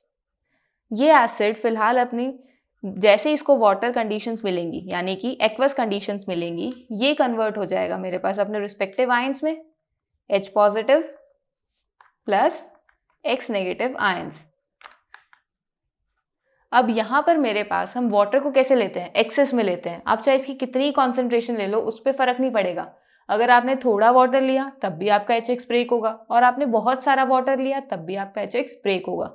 तो इसका मतलब है कि वाटर की कॉन्सेंट्रेशन पर तो डिपेंड करता नहीं है HX का ब्रेक डाउन होना, वो तो इसी पर डिपेंड करता है कि कैसे नेचर का है, वीक नेचर का है या स्ट्रॉन्ग नेचर का है, किस तरीके से आयनाइज होगा, कंप्लीटली आयनाइज होगा या पार्शियली आयनाइज होगा। तो अभी हमने क्या कंसिडर किया है? हमने कंसिडर करा है HX को एक वीक एसिड। और वीक एसिड का मतलब है कि ये कैसे आयनाइज होगा? पार्शियली आयनाइज होगा। तो हमने कंसिडर कर ली कि इसकी जो इनिशियल कॉन्सेंट्रेशन है, इनिशियल कॉन्सेंट्रेशन इज C और इसका जो डिग्री ऑफ डिसोसिएशन है, degree of dissociation is alpha. अब आप सोच रहे होंगे कि डिग्री ऑफ डिसोसिएशन क्या है? डिग्री ऑफ डिसोसिएशन होता है कि एक्सटेंट टू विच कंपाउंड और सब्सटेंस इज डिसोशिएटेड। इसका क्या मतलब है कि हमारा जो सब्सटेंस है, जो हमारे पास जो कंपाउंड है, वो कितना परसेंट डिसोशिएट हुआ है? 5%, 10%, 11%, क्योंकि यहाँ पर तो पार्शियल डिसोसिएशन है, 100% तो डिसोशिएट होगा नहीं, कुछ परसेंट डिसोशिएट होगा, तो उसको हमने अल्फा से रिप्रेजेंट करा। तो हमारे पास इनिशियल कॉन्सेंट्रेशन क्या है? C है किसकी? HX की। तो इनिशियल कॉन्सेंट्रेशन क्या होगी? At time T is equals to 0, क्योंकि अभी रिएक्शन स्टार्ट नहीं हुई है। तो मेरे पास इनिशियल कॉन्सेंट्रेशन C है। वाटर हम कंसिडर नहीं करेंगे क्योंकि इसकी हमारे पास एक्सेस है, तो इसको हम देखेंगे ही नहीं कितना है। और इनिशियली आपके पास आयंस की कोई कॉन्सेंट्रेशन नहीं है। जैसे जैसे हमारे पास HX ब्रेक होना शुरू होगा at time T is equals to, कुछ भी हमने टाइम कंसिडर कर लिया, T डैश टाइम पर कंसिडर कर लिया। अब मेरे पास अल्फा से वो डिसोशिएट होगा। अब अल्फा परसेंट डिसोशिएट हुआ है। हम जब परसेंटेज फाइंड आउट करते हैं तो कैसे करते हैं? जैसे हम बोलेंगे कि 10%, 10% किसका? 10% ऑफ समथिंग। अब ये जो आपके पास समथिंग है, जैसे अगर हम यहाँ बोल रहे हैं कि डिसोशिएट हो रहा है HX, 10% डिसोशिएट हो रहा है। किसका 10% डिसोशिएट हो रहा है? अपनी इनिशियल कॉन्सेंट्रेशन का। सो 10% ऑफ C। अब ये परसेंटेज को हमने किससे रिप्रेजेंट करा है? अल्फा से। तो हम इसको कैसे लिखेंगे? Alpha of C। और जब हम इसको सॉल्व करते हैं तो अल्फा इंटू C करते हैं ना, तो मेरे पास क्या आएगा? एक तरीके से C अल्फा आएगा। तो यहाँ पर वो कितना डिसोशिएट होगा? C alpha. अब अगर 1 मोल के लिए C अल्फा डिसोशिएट हो रहा है तो 1 मोल के लिए C अल्फा फॉर्म होगा। सिमिलरली X केस में भी, X नेगेटिव के केस में भी C अल्फा फॉर्म होगा। तो यहाँ से C अल्फा की फॉर्मेशन होगी। तो अब मेरे पास T डैश टाइम पर कितना अमाउंट बचेगा? HX का तो मेरे पास आएगा C minus C alpha, H positive आएगा C अल्फा और X नेगेटिव आएगा C अल्फा। तो ये हमने फाइंड आउट कर लिया अपना, जो हमने आयनाइज करके हमारे पास आयनाइजेशन इक्वेशन के अंदर ये कॉन्सेंट्रेशंस मेरे पास फाइनली आती है। और हमने कंसिडर करा कि जो T डैश टाइम है ये इस रिएक्शन का इक्विलिब्रियम टाइम है, कि इस टाइम पर रिएक्शन ने इक्विलिब्रियम अचीव कर लिया।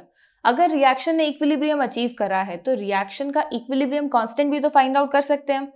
और इक्विलिब्रियम कांस्टेंट कैसे फाइंड आउट करते हैं?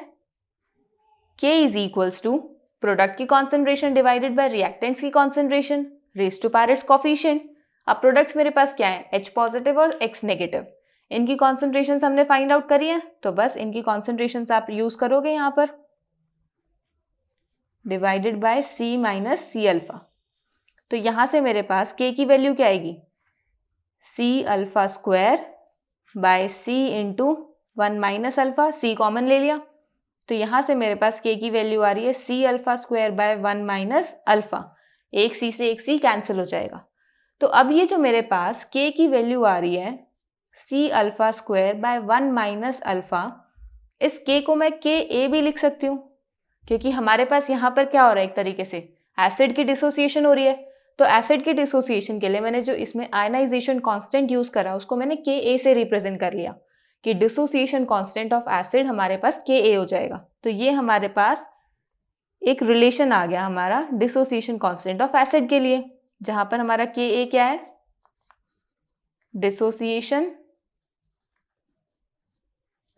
Constant of acid.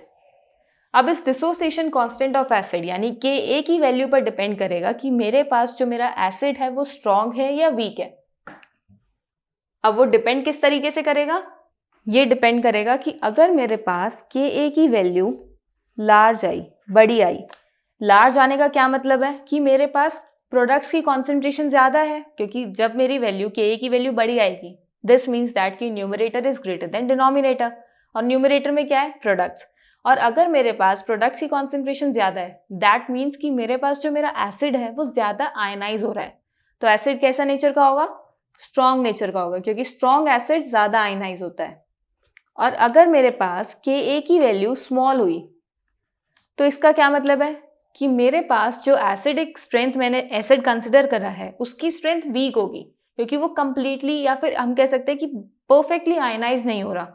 क्योंकि अगर इसकी वैल्यू लो होगी दिस मीन्स दैट कि न्यूमरेटर की वैल्यू डिक्रीज होती जा रही है, और अगर न्यूमरेटर की वैल्यू डिक्रीज होती जा रही है दिस मीन्स कि मेरे पास प्रोडक्ट्स की कॉन्सेंट्रेशन कम है, और प्रोडक्ट्स की कॉन्सेंट्रेशन कम होने का क्या मतलब है कि मेरा जो एसिड है वो अच्छे से आयनाइज नहीं हो रहा, तो उसको हम बोल देते हैं वीक एसिड।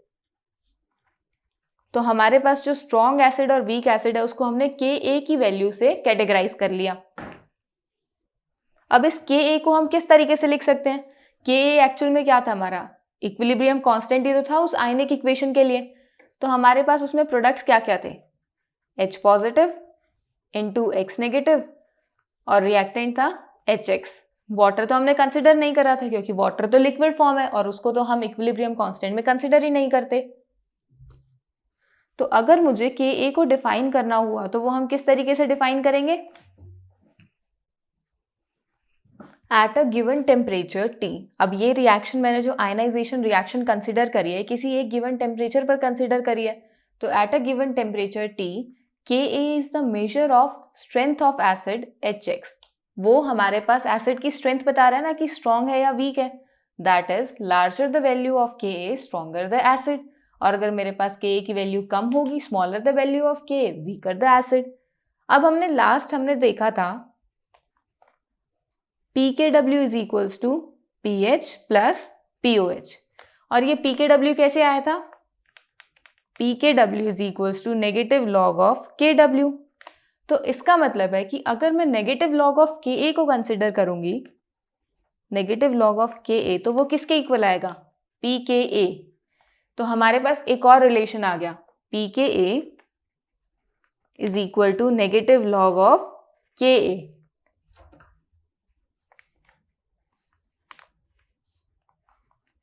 यानी अब आपके पास क्वेश्चन में आपसे ये भी पूछ सकते हैं कि pKa की वैल्यू बताओ या Ka की वैल्यू फाइंड आउट करो, आपको कॉन्सेंट्रेशंस गिवन है।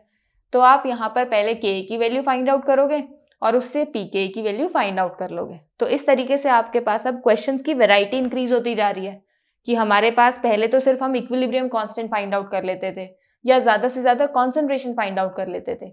अब यहाँ पर कॉन्सेंट्रेशन भी पूछ सकते हैं, इक्विलिब्रियम कांस्टेंट भी पूछ सकते हैं और उसका भी लॉग पूछ सकते हैं और बाद में pH भी पूछ सकते हैं। तो हमारे पास यहाँ पर काफ़ी ज़्यादा वैरायटी आने लग गई है। ये फॉर्मूलाज आपको ध्यान रखने पड़ेंगे।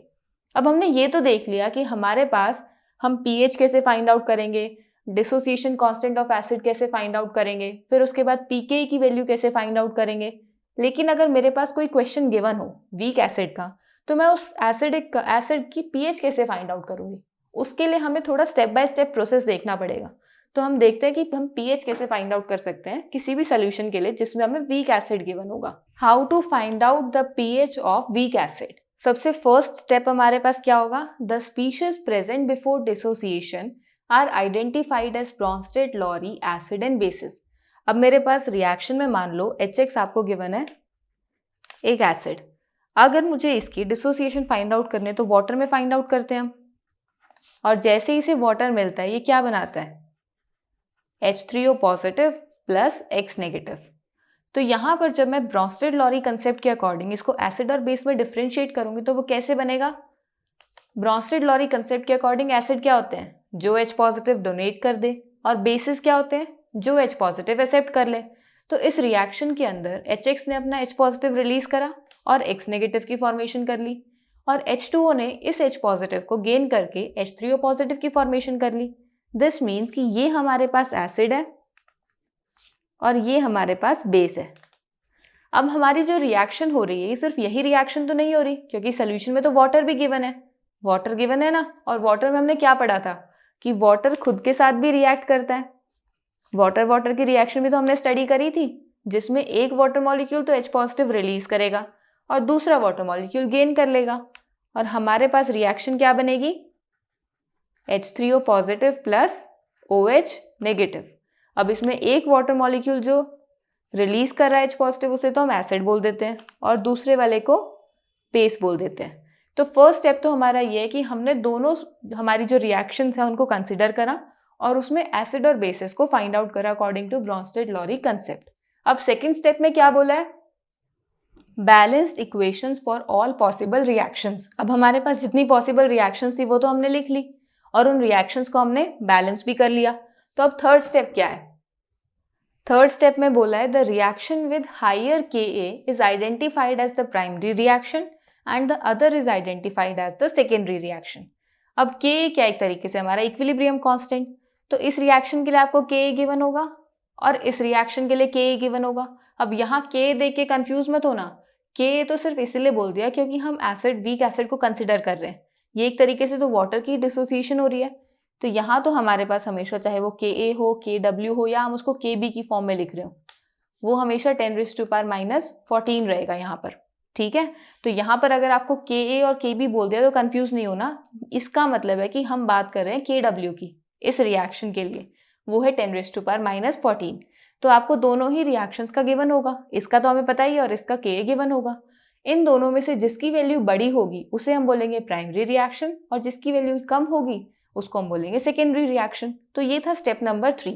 अब स्टेप नंबर 4 में क्या बोला है, स्टेप नंबर 4 में अब उन्हें बोला है, हमें बोला है कंसिडर द प्राइमरी रिएक्शन, यानी अब हमें प्राइमरी रिएक्शन को कंसिडर करना है और उस रिएक्शन की हमें इनिशियल कॉन्सेंट्रेशन के बारे में पता होना चाहिए, डिग्री ऑफ डिसोसिएशन और इक्विलिब्रियम कांस्टेंट, ये हमें क्वेश्चन में गिवन होगा।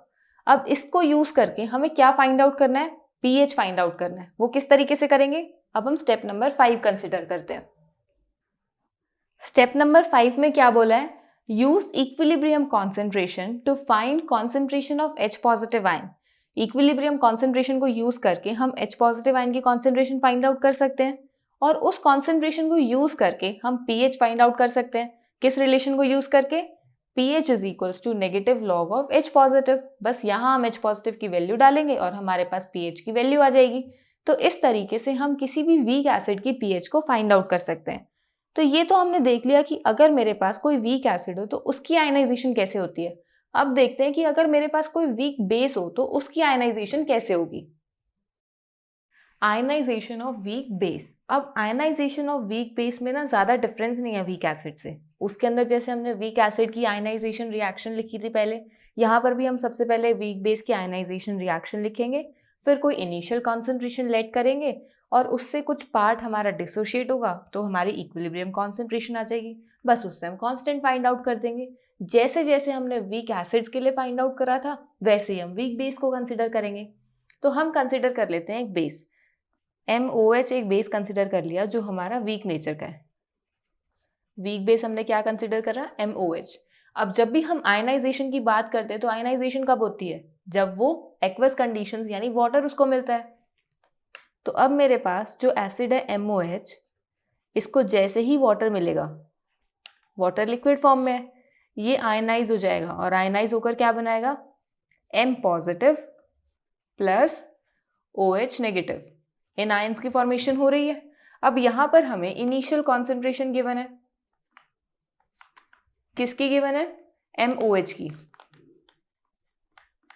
और वो गिवन है C, डिग्री ऑफ डिसोसिएशन कि कितने अमाउंट से वो डिसोशिएट हुआ है। अब डिग्री ऑफ डिसोसिएशन की रिक्वायरमेंट क्यों है, अगर 100% होगा तो यहाँ पर डिग्री ऑफ डिसोसिएशन 1 हो जाएगा, नहीं तो इसकी डिग्री ऑफ डिसोसिएशन में कुछ और परसेंटेज होगी। वीक बेस है तो कंप्लीटली डिसोशिएट तो नहीं हो रहा, degree of dissociation alpha given है आपको। अब आप यहाँ पर क्या फाइंड आउट करोगे, कैसे कैसे इक्विलिब्रियम कांस्टेंट फाइंड आउट करोगे इस रिएक्शन का। वाटर की कॉन्सेंट्रेशन की तो हमें रिक्वायरमेंट ही नहीं है, क्योंकि वाटर तो हम कैसे कंसिडर करते हैं, एक्सेस में कंसिडर करते हैं, तो इसकी कॉन्सेंट्रेशन पर तो हमारे बेस की आयनाइजेशन डिपेंड ही नहीं करती, क्योंकि अगर मुझे कम अमाउंट ऑफ वाटर मिलेगा तब भी बेस आयनाइज कर जाएगा, और अगर मोर अमाउंट ऑफ वाटर मिलेगा तब भी बेस आयनाइज कर जाएगा। तो at time t is equals to 0, अब t0 पर मेरे पास सिर्फ रिएक्टेंट्स थे, यानी सिर्फ बेस था मेरे पास सोल्यूशन के अंदर, आयंस तो थे ही नहीं उसके, तो बेस मेरे पास क्या था, C कॉन्सेंट्रेशन, वाटर मेरे को कंसिडर नहीं करना और आयन 0 कॉन्सेंट्रेशन पर थे। लेकिन जैसे ही रिएक्शन को कुछ टाइम हो गया, t डैश टाइम पर, t is equals to T dash, और ये कौन सा टाइम है हमारा, इक्विलिब्रियम टाइम। इक्विलिब्रियम टाइम पर मेरा अल्फा डिसोशिएट हो गया। अब अल्फा % डिसोशिएट हुआ है तो कितनी अमाउंट रिड्यूस होएगी, C अल्फा। तो यहाँ से मेरे पास C अल्फा जो है MOH यानी बेस आपका रिएक्ट हो गया। अगर 1 मोल के लिए C अल्फा रिएक्ट हो रहा है तो 1 मोल के लिए C अल्फा फॉर्म होगा। सिमिलरली 1 मोल OH नेगेटिव के लिए भी C अल्फा की फॉर्मेशन होगी। तो यहाँ पर C अल्फा फॉर्म होगा और इधर भी C अल्फा फॉर्म होगा। इससे हमारे पास इक्विलिब्रियम पर क्या कॉन्सेंट्रेशन आएगी, अब हम इक्विलिब्रियम कॉन्सेंट्रेशन की बात करेंगे ना, तो इक्विलिब्रियम पर MOH की कॉन्सेंट्रेशन कितनी बचेगी, C minus C alpha, M positive की C अल्फा और OH नेगेटिव की C अल्फा। अब हमने इक्विलिब्रियम कॉन्सेंट्रेशन तो फाइंड आउट कर ली। जब भी इक्विलिब्रियम कॉन्सेंट्रेशन हम फाइंड आउट करते हैं तो उससे हम क्या निकाल सकते हैं, इक्विलिब्रियम कांस्टेंट, और इक्विलिब्रियम कांस्टेंट क्या होगा, K is equals to products की concentration raise to power its coefficient divided by reactants की concentration raise to power its coefficient. अब हमारे पास प्रोडक्ट्स क्या है यहाँ पर, M positive into OH negative की कॉन्सेंट्रेशन, और रिएक्टेंट्स क्या है, MOH। वाटर हमने कंसिडर नहीं किया क्योंकि ये लिक्विड फॉर्म में है। जब भी हम इक्विलिब्रियम कांस्टेंट कंसिडर करते हैं तो एक्वस फेजेस और गैसियस फेजेस को कंसिडर करते हैं। अब बस इनकी कॉन्सेंट्रेशंस जो हमने यहाँ फाइंड आउट करी है वो पुट कर देंगे। तो K की वैल्यू क्या आएगी, C alpha into C alpha by C minus C alpha. यहाँ से आपके पास K की वैल्यू आती है C square alpha square bye C into 1 minus alpha. यहाँ से हमने C कॉमन ले लिया तो आपके पास K की वैल्यू क्या आएगी, C alpha square by 1 minus alpha. ये आपके पास K की वैल्यू आ रही है। अब ये हम लोग इक्विलिब्रियम कांस्टेंट किसके लिए फाइंड आउट कर रहे हैं, वीक बेस के लिए फाइंड आउट कर रहे हैं, या फिर हम कंसिडर कर लेते हैं कि बेस के लिए फाइंड आउट कर रहे हैं। तो बेस के लिए अगर हमने एसिड्स के लिए Ka से रिप्रेजेंट करा था इक्विलिब्रियम कांस्टेंट को, तो हम यहाँ बेसिस के लिए इक्विलिब्रियम कांस्टेंट या डिसोसिएशन कांस्टेंट को किससे रिप्रेजेंट करेंगे, Kb से। सो Kb की वैल्यू क्या आएगी आपके पास, Kb is equals to C alpha square by 1 minus alpha, और Kb क्या आपके पास, dissociation constant of base, where Kb is dissociation constant of base. अब जैसे हमारे पास ये Kb की वैल्यू आएगी, ये Kb की वैल्यू अब हमें बताएगी कि हमारे पास जो हमने बेस कंसिडर करा है वो स्ट्रॉन्ग नेचर का है या वीक नेचर का है। क्योंकि अगर मेरे पास Kb की वैल्यू बड़ी आई, लार्ज वैल्यू आई, लार्ज वैल्यू का क्या मतलब है, numerator is greater than denominator, और न्यूमरेटर में क्या है हमारे पास, प्रोडक्ट्स। तो अगर आपके पास प्रोडक्ट्स की कॉन्सेंट्रेशन ज्यादा हो जाएगी, दैट मीन्स कि आपका बेस क्या है, ज्यादा आयनाइज हो रहा है। और स्ट्रॉन्ग बेस हमने क्या कंसिडर करा हुआ है, हम जब भी स्ट्रॉन्ग इलेक्ट्रोलाइट्स को कंसिडर करते हैं तो वो ज्यादा आयनाइज होते हैं। दिस मीन्स दैट कि अगर आपके पास Kb की वैल्यू बड़ी आएगी तो आपका जो बेस है वो स्ट्रॉन्ग नेचर का होगा, स्ट्रॉन्ग बेस। लेकिन अगर आपकी Kb की वैल्यू स्मॉल आती है, स्मॉल आने का क्या मतलब है कि आपके पास प्रोडक्ट्स की कॉन्सेंट्रेशन थोड़ी सी डिक्लाइन हो रही है, जिस वजह से हमें ये पता लगता है कि आपका जो बेस था वो कंप्लीट या फिर मैक्सिमम आयनाइज नहीं हो रहा, वो सिर्फ पार्शियल आयनाइजेशन शो कर रहा है, जिस वजह से मेरे प्रोडक्ट्स की कॉन्सेंट्रेशन कम आ रही है। तो इसका क्या मतलब है कि अगर वो आयनाइज बेटर तरीके से नहीं हो रहा, that means base is weak in nature, week base. अब जैसे हमने पीछे pKw और pKa को फाइंड आउट करा था ना, लॉग से रिलेट करके उनके k और kw की वैल्यूज को, सिमिलरली जब हम इसका नेगेटिव लॉग फाइंड आउट करेंगे तो उससे हमें क्या मिलेगा। जब हमने negative log of Ka find out करा था तो इससे हमें क्या मिल रहा था, pKa। तो अगर मैं negative log of Kb find out करूंगी तो मुझे क्या मिलेगा, pKb। तो हम pKb कैसे फाइंड आउट कर सकते हैं, नेगेटिव लॉग ऑफ Kb।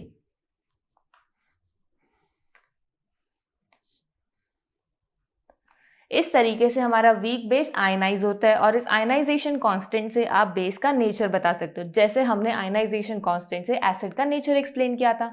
अब आज के लेक्चर के बेसिस पर आपकी एनसीईआरटी में कुछ प्रॉब्लम्स गिवन है, तो चलो देखते हैं वो प्रॉब्लम्स क्या क्या है। पर उससे पहले एक बार न्यूमेरिकल्स के लिए हम सारे फॉर्मूलाज को रिवाइज कर लेते हैं, क्योंकि आज के लेक्चर में हमने काफ़ी सारे फॉर्मूलाज पढ़ लिए ना।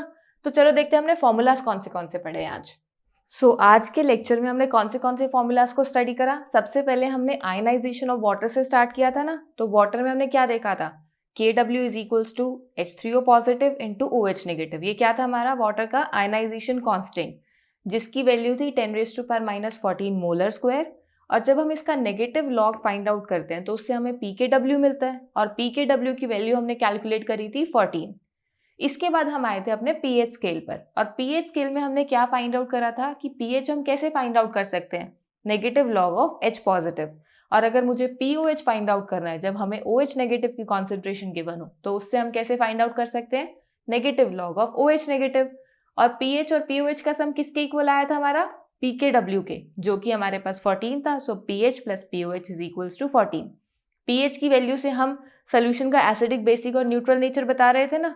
फिर हमारे पास आए थे ionisation constant of weak acid and weak base. Weak acid के लिए C⁴² 1 - अल्फा, और वीक बेस के लिए भी सेम है हमारे पास। बस ये ध्यान रखना है कि यहाँ पर आपको डिग्री ऑफ डिसोसिएशन और कॉन्सेंट्रेशन एसिड्स की कंसिडर करनी है, और यहाँ पर बेस की कंसिडर करनी है। और इनका अगर आप नेगेटिव लॉग लोगे, यानी negative log of Ka would be equal to pKa and negative log of Kb would be equal to pKb। तो अब इन फॉर्मूलाज को यूज करके हम कुछ प्रॉब्लम्स देखते हैं कि हमसे उन प्रॉब्लम्स में क्या पूछा हुआ है। प्रॉब्लम नंबर 6.16 में हमसे क्या पूछा है, the concentration of hydrogen ion in a sample of soft drink is 3.8 into 10⁻³ molar, what is it's pH। यानी आपको H पॉजिटिव आयन की कॉन्सेंट्रेशन गिवन है। H पॉजिटिव आयन की कॉन्सेंट्रेशन कितनी गिवन है, 3.8 इंटू 10⁻³ मोलर, और pH फाइंड आउट करना है।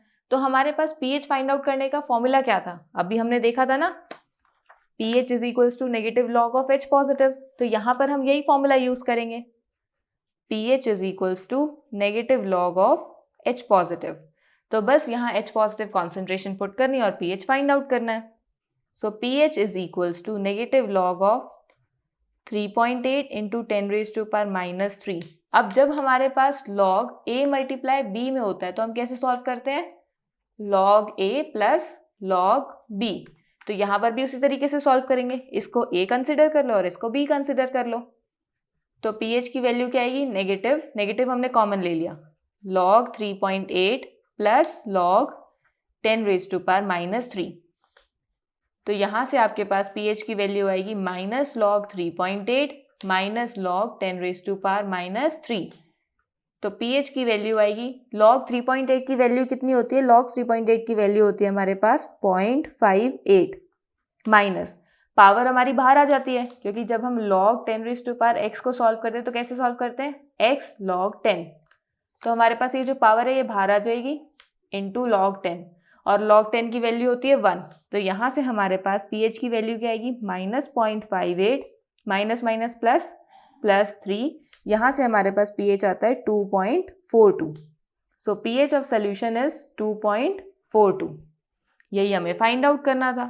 अब जब आप यहाँ जब भी लॉग के क्वेश्चंस को देखते होगे तो आप सबके दिमाग में क्वेश्चन आता होगा कि हम लॉग कैसे फाइंड आउट करेंगे, क्योंकि लॉग को फाइंड आउट करने के लिए तो हमें लॉग टेबल की रिक्वायरमेंट होती है, या फिर हमें लॉग की वैल्यूज लर्न करनी पड़ेगी। लॉग फाइंड आउट करने के लिए हमारे चैनल पर आपको एक जनरल वीडियो मिल जाएगी, how to find log and antilog. उसका लिंक आपको आई बटन पे मिल जाएगा, आप वहाँ से उस वीडियो को देख सकते हो।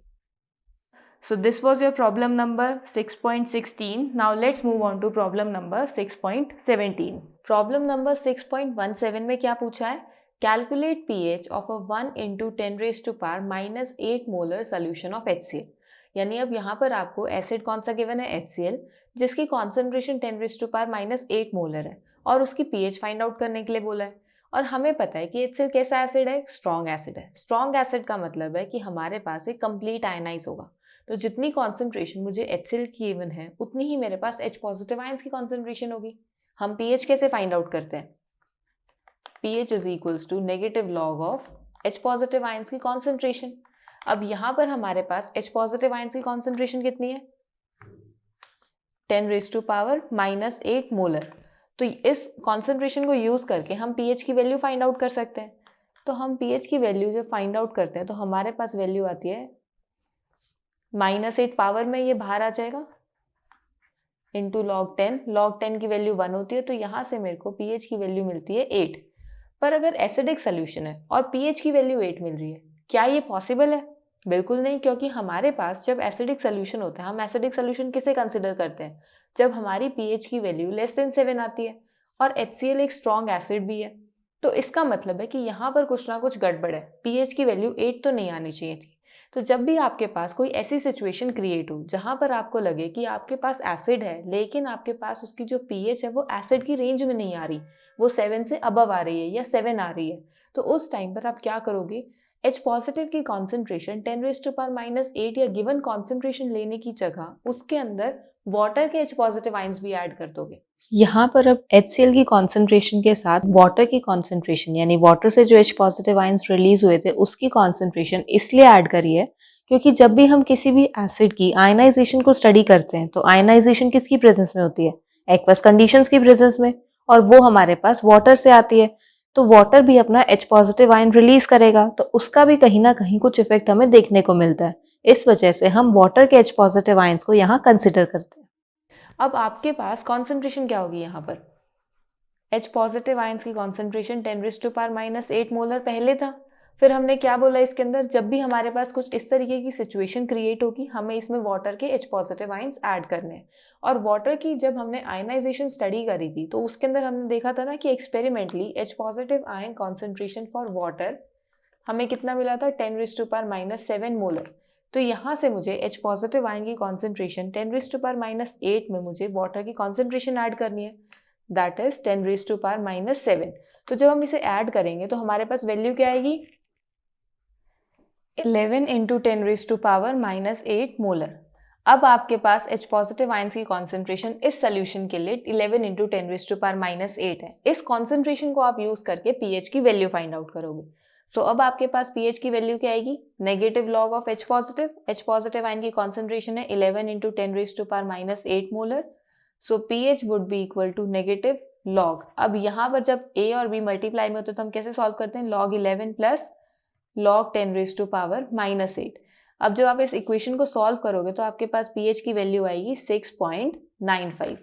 तो ये है हमारे पास सोल्यूशन की pH, जो हमें HCl सोल्यूशन गिवन है कॉन्सेंट्रेशन में, उसकी pH चाहिए। So this was your problem number 6.17। Now let's move on to problem number 6.18। Problem number 6.18 में क्या पूछा है? The ionisation constant of HF is 3.2 into 10 raise to power minus 4। HF कैसा है? आपका एक वीक एसिड है। Calculate the degree of dissociation of HF if it's in its 0.02 molar concentration, यानी आपको इनिशियल कॉन्सेंट्रेशन HF की कितनी गिवन है? 0.02 molar. Calculate the concentration of all species present. आपकी स्पीशीज कौन सी होंगी सोल्यूशन के अंदर? H3O positive, F negative and HF in solution and it's pH। यानी आपको क्या क्या फाइंड आउट करना है? आपको degree of dissociation find out करनी है, आपको इक्विलिब्रियम कॉन्सेंट्रेशन फाइंड आउट करनी है, और साथ में pH भी फाइंड आउट करनी है सोल्यूशन की। तो जब हमें वीक एसिड गिवन होता है तो उस टाइम पर हम किस तरीके से pH फाइंड आउट करते हैं? स्टेप बाय स्टेप करते हैं ना। सबसे पहले तो हम रिएक्शंस देखते हैं, जितनी भी रिएक्शंस हमारी सोल्यूशन में पॉसिबल है। पहली रिएक्शन क्या पॉसिबल है आपके पास? HF आपका वाटर में डिसोशिएट हो रहा है H3O positive plus F negative ion की फॉर्मेशन हो रही है। और यहाँ पर मेरे पास वाटर के साथ भी रिएक्शन शो करता है,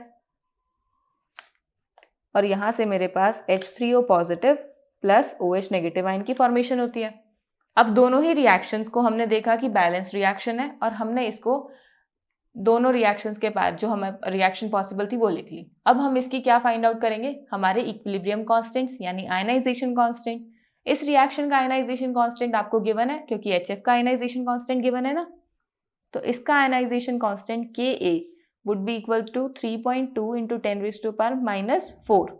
और ये क्या है आपके पास, वाटर की आयनाइजेशन, तो इस रिएक्शन के लिए Kw होगा, दैट इज 10⁻⁻14।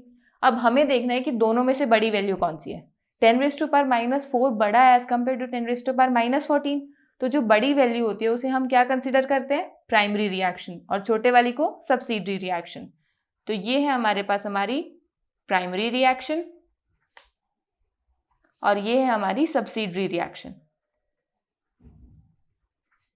अब हमें जो कुछ भी आगे रिएक्शन में या क्वेश्चन में सॉल्व करना है वो प्राइमरी रिएक्शन को लेकर कंसिडर करके सॉल्व करना है। तो हमारी प्राइमरी रिएक्शन कौन सी है, ये वाली, तो इसको हम अलग लिख लेते हैं। HF plus H2O gives H3O positive plus F negative. अब ये तो हमारा लिक्विड फॉर्म में होता है, तो इसको तो हम कंसिडर नहीं करते जब भी हम इक्विलिब्रियम कांस्टेंट्स फाइंड आउट करते हैं। अब इस रिएक्शन के अंदर आपको इनिशियल कॉन्सेंट्रेशन कितनी गिवन है HF की, 0.02 मोलर। 0.02 मोलर आपको इनिशियल गिवन है। वाटर हमें कंसिडर नहीं करना, और 0 आपके उस टाइम तक तो प्रोडक्ट्स बने ही नहीं थे। अब हमने लेट कर लिया, लेट डिग्री ऑफ डिसोसिएशन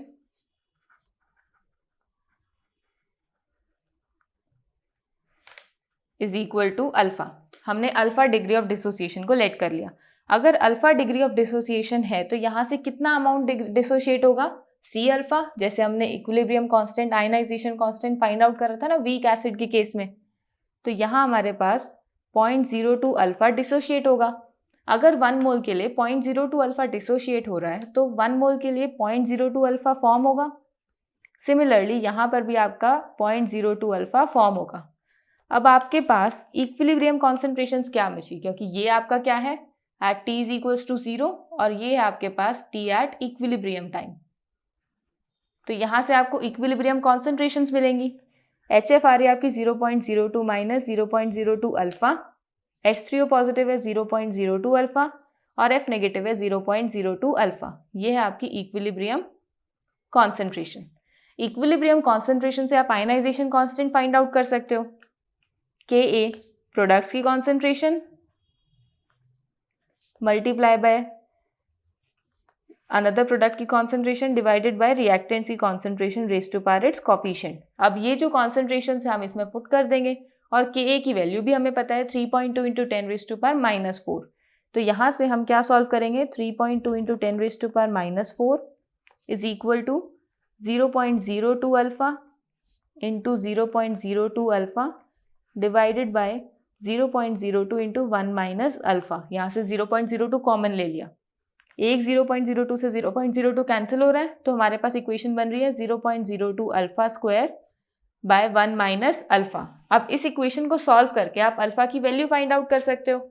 अब यहाँ देखो आपके पास Ka की वैल्यू काफ़ी स्मॉल है, जिसका मतलब है कि आपकी जो आयनाइजेशन हो रही है एसिड की वो काफ़ी स्लो हो रही होगी, या फिर हम कह सकते हैं कि पार्शियल आयनाइजेशन हो रही होगी, क्योंकि स्मॉल Ka की वैल्यू का मतलब है हमारे पास एसिड कैसा है, वीक एसिड है। तो अगर उसकी आयनाइजेशन कम हो रही होगी, पार्शली आयनाइज कर रहा होगा, तो उसका मतलब है कि हमारे पास डिग्री ऑफ आयनाइजेशन की वैल्यू काफ़ी लो होगी। तो यहाँ पर हम 1 माइनस अल्फा में अल्फा की वैल्यू तो हमारी काफ़ी लो हो गई, तो 1 माइनस अल्फा को हम नियरली 1 के इक्वल कंसिडर कर सकते हैं कि हमारे पास यहाँ से अल्फा की वैल्यू एक नेग्लेक्ट हो जाएगी। तो अब हमारे पास इक्वेशन क्या बचती है, इक्वेशन बचती है हमारे पास 3.2 into 10⁻⁻⁴ is equals to 0.02 alpha square. तो यहाँ से आप अल्फा की वैल्यू कैसे फाइंड आउट करोगे, under root 3.2 into 10⁻⁻⁴ divided by 0.02। तो जब आप इसको सॉल्व करोगे तो आपके पास अल्फा की वैल्यू आएगी 0.12। यहाँ से आपने degree of dissociation find out कर लिया। अब इस डिग्री ऑफ डिसोसिएशन को यूज़ करके इन सारी इक्विलिब्रियम कॉन्सेंट्रेशंस को आप फाइंड आउट कर सकते हो, क्योंकि हमसे क्या पूछा है क्वेश्चन में, concentration of all the species present. So H positive और we can say H3O positive ion की कॉन्सेंट्रेशन क्या होगी आपके पास 0.02 alpha 0.02 alpha that is equal to 0.02 into 0.12। तो यहाँ से आपके पास H पॉजिटिव आयन की वैल्यू आ रही है 2.4 इंटू 10⁻³ मोलर। नेक्स्ट है F नेगेटिव आयन की कॉन्सेंट्रेशन। F नेगेटिव आयन भी 0.02 अल्फा के इक्वल है। सो F नेगेटिव आयन की कॉन्सेंट्रेशन भी आपकी कितनी आएगी 2.4 इंटू 10⁻³ मोलर। उसके बाद है आपके पास HF ion, HF compound. HF compound की कॉन्सेंट्रेशन आप कैसे फाइंड आउट करोगे 0.02 इंटू 1 माइनस अल्फा। तो यहाँ पर आप कैसे फाइंड आउट करोगे 0.02 1 माइनस 0.12। सो आपके पास HF की कॉन्सेंट्रेशन आती है 1.76 इंटू 10⁻³ मोलर। अब हमें सोल्यूशन में फाइंड आउट क्या करना है, सोल्यूशन की pH। तो हम pH कैसे फाइंड आउट करेंगे H पॉजिटिव आयन की कॉन्सेंट्रेशन यूज करके। pH is equals to negative log of H positive. तो ये हमने H पॉजिटिव आयन की कॉन्सेंट्रेशन फाइंड आउट कर ली। सो अब हम H पॉजिटिव आयन की कॉन्सेंट्रेशन pH के फॉर्मूला में पुट करेंगे और pH फाइंड आउट कर लेंगे सोल्यूशन की। सो pH फाइंड आउट करने का फॉर्मूला क्या है, pH is equals to negative log of H positive. H positive ion की कॉन्सेंट्रेशन हमने फाइंड आउट करी थी, बस इसे यहाँ पुट कर देंगे। So pH is equals to negative log of 2.4 into 10⁻³ अब जब इसको आप सॉल्व करोगे इस इक्वेशन को तो आपके पास pH की वैल्यू आएगी 2.62। सो ये है हमारे पास हमारे सोल्यूशन की pH। So this was your problem number 6.18. Now let's move on to problem number 6.19. Problem number 6.19 में क्या पूछा है, The pH of 0.1 molar monobasic acid. Monobasic acid का क्या मतलब होता है, वो एसिड जो सोल्यूशन में सिर्फ 1 mole H positive ion release करे। 1 mole of acid releases 1 mole of H positive ion. इसका मतलब है कि मेरे पास उस एसिड के अंदर सिर्फ एक H पॉजिटिव आयन होना चाहिए। जैसे हम कंसिडर कर लेते हैं HX, HA, HB, इसमें सिर्फ एक एक H है ना, तो वो मोनोबेसिक नेचर के होंगे। pH इसकी गिवन है 4.5। Calculate the concentration of species. आपको इन स्पीशीज की कॉन्सेंट्रेशन फाइंड आउट करनी है इक्विलिब्रियम पर। Also determine the value of Ka and pKa for the monobasic acid. अब सबसे पहले आप देखो आपको गिवन क्या क्या है। आपको इनिशियल कॉन्सेंट्रेशन गिवन है सोल्यूशन की, और उसके बाद सोल्यूशन क्या आपके पास, तो एसिड की कॉन्सेंट्रेशन है, और आपको pH गिवन है। pH हम कैसे फाइंड आउट करते हैं, pH is equals to negative log of H positive. तो अगर मुझे pH गिवन है तो यहाँ से मैं H पॉजिटिव की कॉन्सेंट्रेशन तो फाइंड आउट कर सकती हूँ। इसका मतलब है कि H पॉजिटिव तो मुझे पता लग जाएगा। और इसके बाद पूछा हुआ है बाकी और स्पीशीज की कॉन्सेंट्रेशन, वो हम कैसे फाइंड आउट करेंगे, जब हमें H पॉजिटिव की कॉन्सेंट्रेशन फाइंड आउट हो जाएगी तो उसको यूज करके और इनिशियल कॉन्सेंट्रेशन को यूज करके हम बाकी कॉन्सेंट्रेशन फाइंड आउट कर सकते हैं। तो चलो देखते कैसे करेंगे। सबसे पहले तो इसको यूज करके हम H पॉजिटिव की कॉन्सेंट्रेशन फाइंड आउट करेंगे। pH कितनी गिवन है आपको 4.5 is equals to negative log of H positive. तो इसको आप कैसे सॉल्व करोगे, H positive is equals to anti log of -4.5। अब एंटी लॉग ऑफ -4.5 से आपके पास H पॉजिटिव आयन की कॉन्सेंट्रेशन क्या आएगी जब आप इसे सॉल्व करोगे 3.16 इंटू 10⁻⁻5 मोलर। और ये कॉन्सेंट्रेशन हम यूज कौन सी करते हैं, इक्विलिब्रियम कॉन्सेंट्रेशन यूज करते हैं ना इसमें। दैट मीन्स कि आपके पास इक्विलिब्रियम पर H पॉजिटिव आयन की कॉन्सेंट्रेशन तो मिल गई, यानी इसका आंसर तो हमें मिल गया। अब हम क्या करेंगे, बाकी हमारे पास जो स्पीशीज हैं उसकी कॉन्सेंट्रेशन फाइंड आउट करने के लिए अपनी रिएक्शन लिखेंगे। रिएक्शन क्या है हमारे पास, HA हमारा एसिड है जो वाटर में डिसोशिएट हो रहा है, H3O positive plus A negative. H3O positive क्या है, H पॉजिटिव, कुछ डिफरेंस नहीं है, तो आप चाहे इसको H पॉजिटिव लिखो या H3O पॉजिटिव लिखो। तो हमारे पास इनिशियल कॉन्सेंट्रेशन क्या थी एसिड की 0.1 मोलर। ये क्या है, T इज इक्वल्स टू 0 पर, तो ये हम कंसिडर नहीं करते और इनिशियली प्रोडक्ट्स तो है ही नहीं। फिर उसके बाद हमने डिग्री ऑफ डिसोसिएशन कंसिडर कर लिया अल्फा।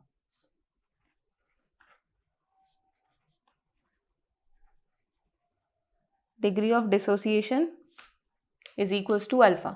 अगर अल्फा से वो डिसोशिएट हो रहा है अल्फा डिग्री से, तो मेरे पास इक्विलिब्रियम पर 0.1 अल्फा इसका रिड्यूस होगा, ये तो आएगा ही नहीं।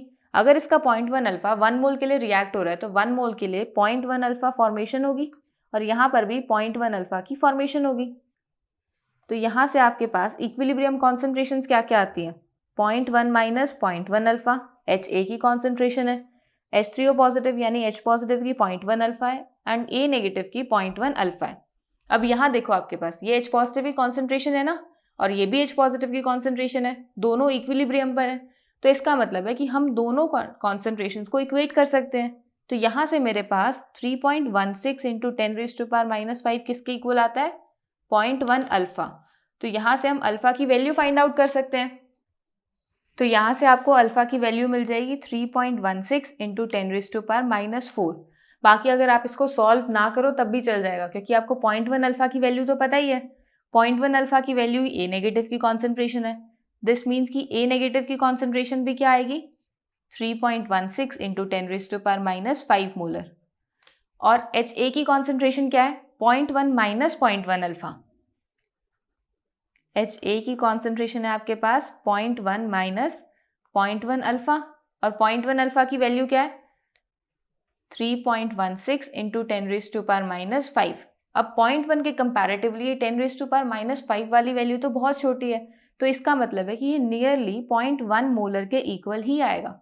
तो आपके पास एच ए की कॉन्सेंट्रेशन नियरली इक्वल है।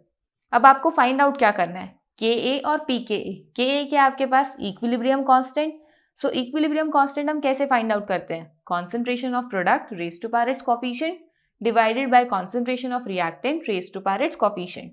तो के ए की वैल्यू क्या आएगी आपके पास, प्रोडक्ट्स क्या है, H पॉजिटिव और OH नेगेटिव, जिनकी कॉन्सेंट्रेशन आपको गिवन है 3.16 इंटू 10⁻⁻5, ये H पॉजिटिव की है, और 3.16 10⁻⁻5 आपकी A नेगेटिव की है, डिवाइडेड बाय HA की कॉन्सेंट्रेशन जो आपकी कितनी गिवन है, 0.1 मोलर, हमने ये फाइंड आउट करी है।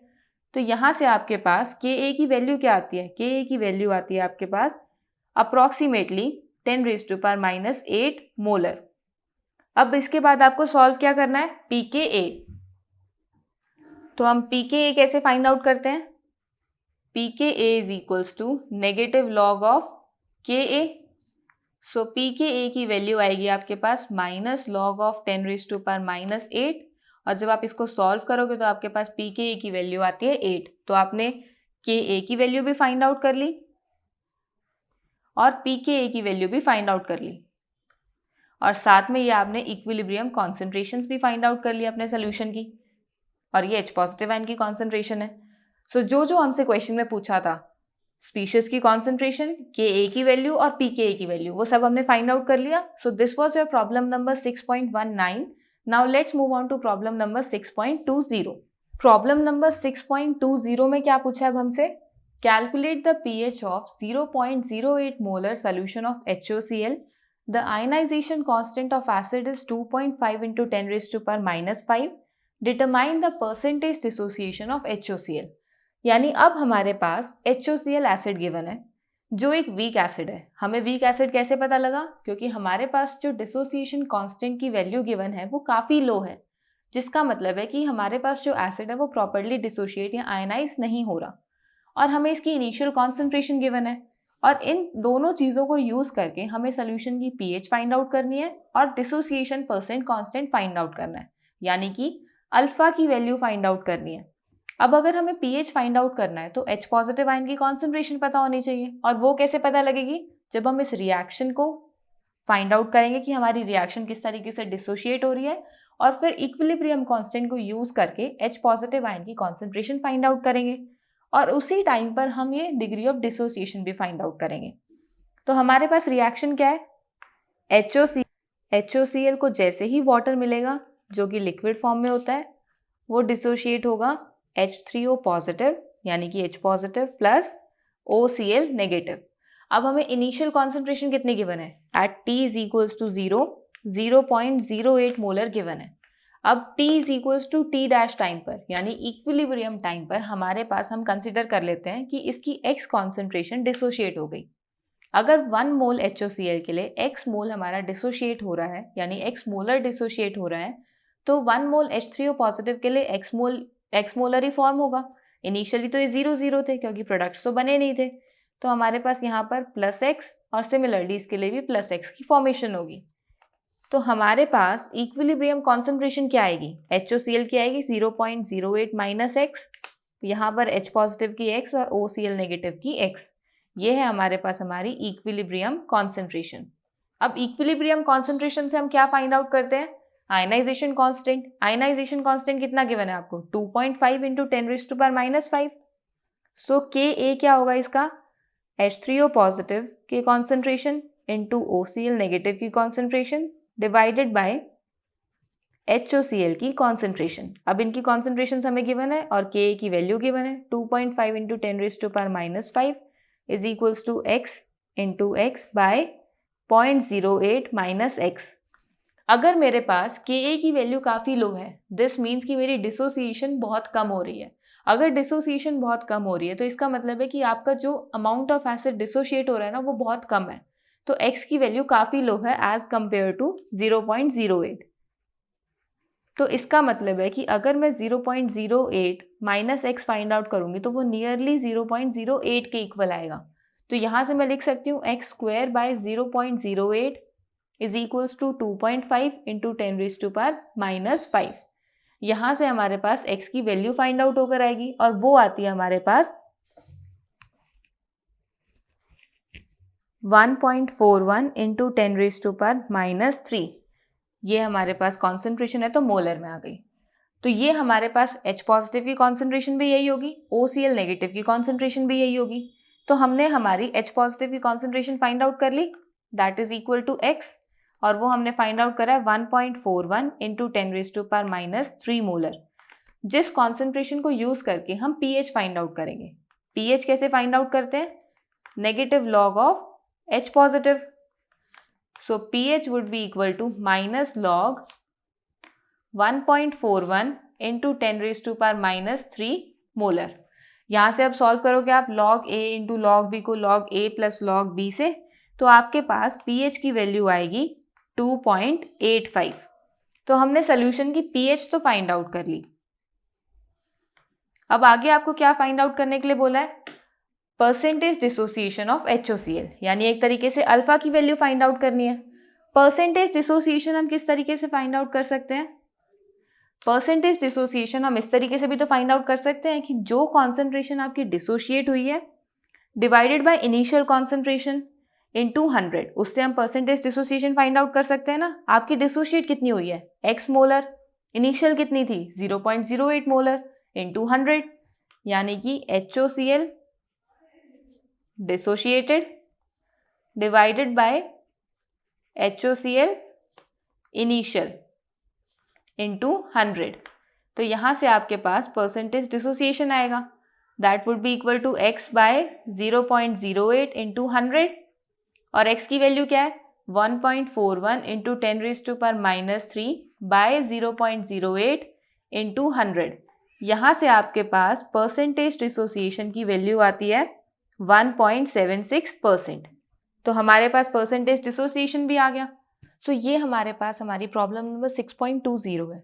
अब आप सब सोच रहे होंगे कि यहाँ हमने x लेकर इस प्रॉब्लम को सॉल्व करा, लेकिन पीछे तो हम अपने क्वेश्चंस में अल्फा कंसिडर करके प्रॉब्लम को सॉल्व कर रहे थे, और ये हमारे पास डिग्री ऑफ डिसोसिएशन आ गई, यानी परसेंटेज डिसोसिएशन। लेकिन अगर हमें degree of dissociation alpha find out करना होता तो हम कैसे फाइंड आउट करते, सिंपली आप इसको 100 से डिवाइड कर दो, ये परसेंटेज है ना, है तो हमारे पास डिसोसिएशन ही, तो हम इसको क्या करते हैं, अगर मुझे अल्फा फाइंड आउट करना है, परसेंटेज डिसोसिएशन को मैं 100 से डिवाइड करूंगी और वो मेरे पास आएगा 1.76 बाय 100। तो यहाँ से मुझे अल्फा की वैल्यू मिलेगी 0.176।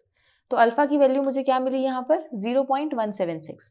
अगर मैं क्वेश्चन को अल्फा कंसिडर करके ही सॉल्व करूंगी तो क्या मेरे पास सोल्यूशन में कोई चेंज आएगा, नहीं, हमें बिल्कुल सेम रिजल्ट्स ऑब्टेन होंगे, बस वहाँ पर आपका एक स्टेप इंक्रीज हो जाता है। कैसे इंक्रीज होता है ये देखो आप, हम इस सेम क्वेश्चन को अल्फा लेकर अल्फा कंसिडर करके सॉल्व कर रहे हैं। हमारे पास इनिशियल कॉन्सेंट्रेशन क्या है 0.08 मोलर, और इनिशियली आपके पास प्रोडक्ट्स तो है ही नहीं, क्योंकि अभी आपका जो एसिड है वो आयनाइज होना तो स्टार्ट नहीं हुआ। लेकिन जैसे जैसे वो आयनाइज होना स्टार्ट होगा हमारे पास ये एसिड आयनाइज होगा, इसकी डिग्री ऑफ डिसोसिएशन हमने अल्फा कंसिडर करी, तो हमारे पास 1 मोलर एसिड जो है वो -0.08 अल्फा से डिसोशिएट होगा। जब इसके अंदर ये हमारे 1 मोल के लिए इतना डिसोशिएट हो रहा है तो 1 मोल के लिए इतना ही फॉर्म होगा। सिमिलरली OCl नेगेटिव आयंस भी आपके इतने ही बनेंगे, तो आपके पास एक इक्विलिब्रियम कॉन्सेंट्रेशन इस तरीके से ऑब्जर्व होगी। अगर मुझे इक्विलिब्रियम कॉन्सेंट्रेशन मिल गई तो मैं आयनाइजेशन कांस्टेंट फाइंड आउट कर सकती हूँ रिएक्शन का। वो हम कैसे फाइंड आउट करते हैं? Concentration of products raised to power its coefficient divided by concentration of reactants raised to power its coefficient. Products क्या है हमारे पास? H3O positive and OCl negative, और रिएक्टेंट है हमारे पास HOCl। तो जब हम इनकी कॉन्सेंट्रेशंस पुट करें तो हमारे पास इस तरीके की इक्वेशन बन रही है। अब इस एसिड का हमारे पास जो आयनाइजेशन कांस्टेंट है वो काफ़ी लो है, 2.5 × 10⁻⁻⁵। सो काफ़ी लो होने की वजह से हम कह सकते हैं कि इसकी आयनाइजेशन काफ़ी कम हो रही है।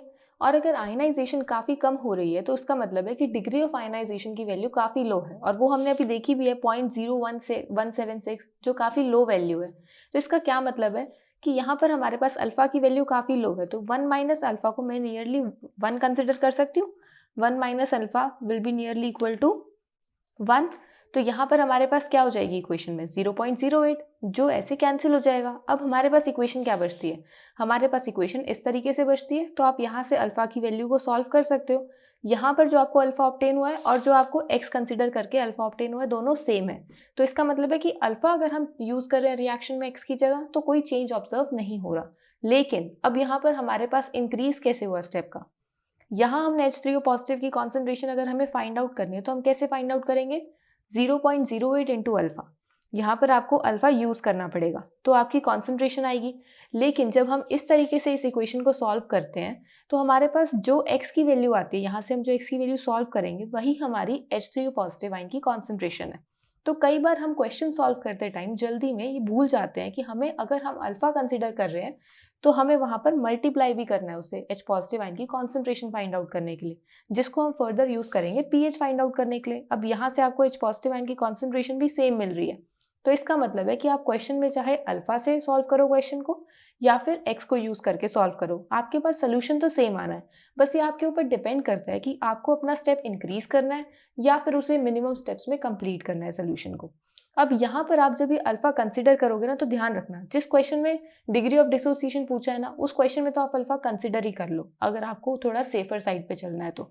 वरना आप अल्फ़ा इस तरीके से भी फाइंड आउट कर सकते हो, क्योंकि यहाँ पर भी थोड़े चांसेस, मिस्टेक होने के चांसेस हो जाते हैं कि 100 से डिवाइड करना भूल गए, सीधा परसेंटेज डिसोसिएशन बता दिया और पूछा है डिग्री ऑफ डिसोसिएशन, तो वो तो हमें 100 से डिवाइड करके मिलेगा। और हम जब उसकी H पॉजिटिव आयन की कॉन्सेंट्रेशन फाइंड आउट करते हैं तब अल्फ़ा में ये गलती कर देते हैं कि मल्टीप्लाई करना भूल जाते हैं, जो वैल्यू आती है उसी को यूज़ कर लेते हैं। तो ये छोटी छोटी गलतियों से बचने के लिए हम इसको यूज़ कर सकते हैं। बाकी अगर आपको अल्फ़ा यूज़ करना है आप अल्फ़ा भी यूज़ कर सकते हो, दोनों से आपको सिमिलर सोल्यूशन ऑब्टेन होगा।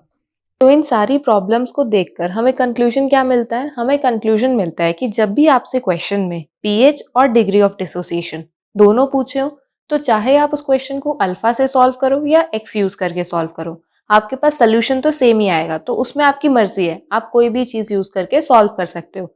लेकिन अगर आपसे क्वेश्चन में सिर्फ pH पूछा है तो वहाँ पर अल्फ़ा को कंसिडर करके बेकार में स्टेप इंक्रीज होगा और मिस्टेक होने के चांसेस इंक्रीज होंगे। तो इससे बेटर ऑप्शन है कि आप x यूज़ करके उस क्वेश्चन को सॉल्व करो। बाकी अगर आप वहाँ पर भी अल्फ़ा यूज़ करोगे तो आपके क्वेश्चन के सोल्यूशन में कोई डिफरेंस नहीं आएगा। बस ये ध्यान रखना है कि कोई मिस्टेक ना हो, तो मिस्टेक के चांसेस कम करने के लिए हम वहाँ x यूज़ कर लेते हैं। So this was your problem number 6.20. Now let's move on to problem number 6.21. Problem number 6.21 में हमसे क्या पूछा है?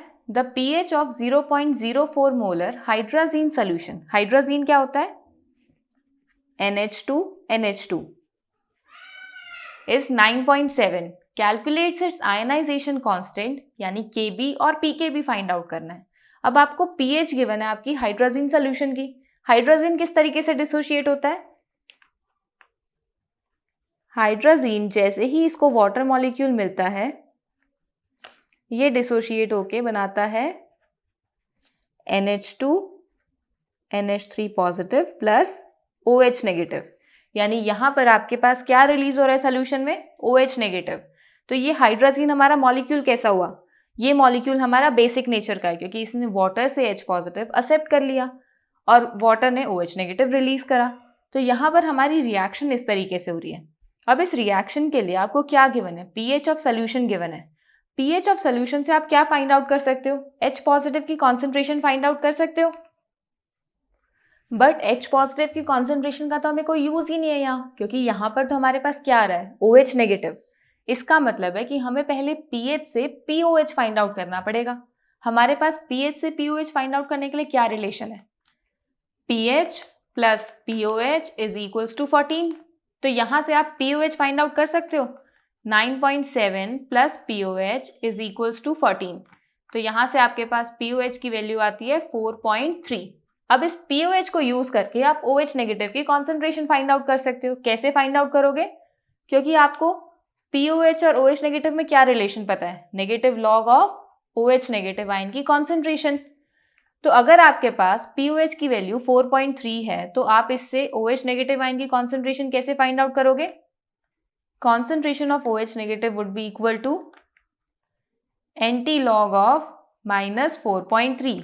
तो यहाँ से आपके पास जब आप इसका एंटी लॉग सॉल्व करोगे आपके पास OH नेगेटिव आयन की कॉन्सेंट्रेशन आती है 5.98 इंटू 10⁻⁻5 मोलर। और ये कॉन्सेंट्रेशन कैसी होती है, हम इस फॉर्मूला में कौन सी कॉन्सेंट्रेशन यूज करते हैं, इक्विलिब्रियम कॉन्सेंट्रेशन। यानी कि हमारे पास OH नेगेटिव इक्विलिब्रियम पर कितना है, 5.98 इंटू 10⁻⁻5 मोलर। तो हमारे पास इनिशियली कॉन्सेंट्रेशन हाइड्रोजन की कितनी थी, 0.004 मोलर। वाटर हम कंसिडर नहीं करते और ये आयंस हमारे इनिशियली फॉर्म नहीं हुए थे। इक्विलिब्रियम पर अगर हाइड्रोजन x मोलर डिसोशिएट हो रहा है तो हमारे पास ये x मोलर फॉर्म होंगे। तो हमारी इक्विलिब्रियम कॉन्सेंट्रेशन क्या आएगी, इक्विलिब्रियम कॉन्सेंट्रेशन आएगी 0.004 माइनस x, ये x और ये x। अब ये x क्या है आपके पास, OH नेगेटिव की कॉन्सेंट्रेशन जो हम ऑलरेडी फाइंड आउट कर चुके हैं। दिस मीन्स कि आपके पास x की वैल्यू क्या है, 5.98 इंटू 10⁻⁻5 मोलर। इसका मतलब है कि आपकी NH2 NH3 पॉजिटिव आयन की कॉन्सेंट्रेशन ये है और OH नेगेटिव की ये है। और जब आप NH2 की कॉन्सेंट्रेशन फाइंड आउट करते हो वो है 0.04 माइनस x, वो 0.04 माइनस 5.98 इंटू 10⁻⁻5 से फाइंड आउट करोगे ना। अब ये आप दोनों को कंपेयर करो तो ये काफ़ी छोटी वैल्यू है तो ये नेग्लेक्ट हो जाएगी। तो आपके पास NH2 की कॉन्सेंट्रेशन कितनी आएगी, 0.004 मोलर। अब आपके पास इक्विलिब्रियम कॉन्सेंट्रेशंस है तो आप इक्विलिब्रियम कांस्टेंट फाइंड आउट कर सकते हो।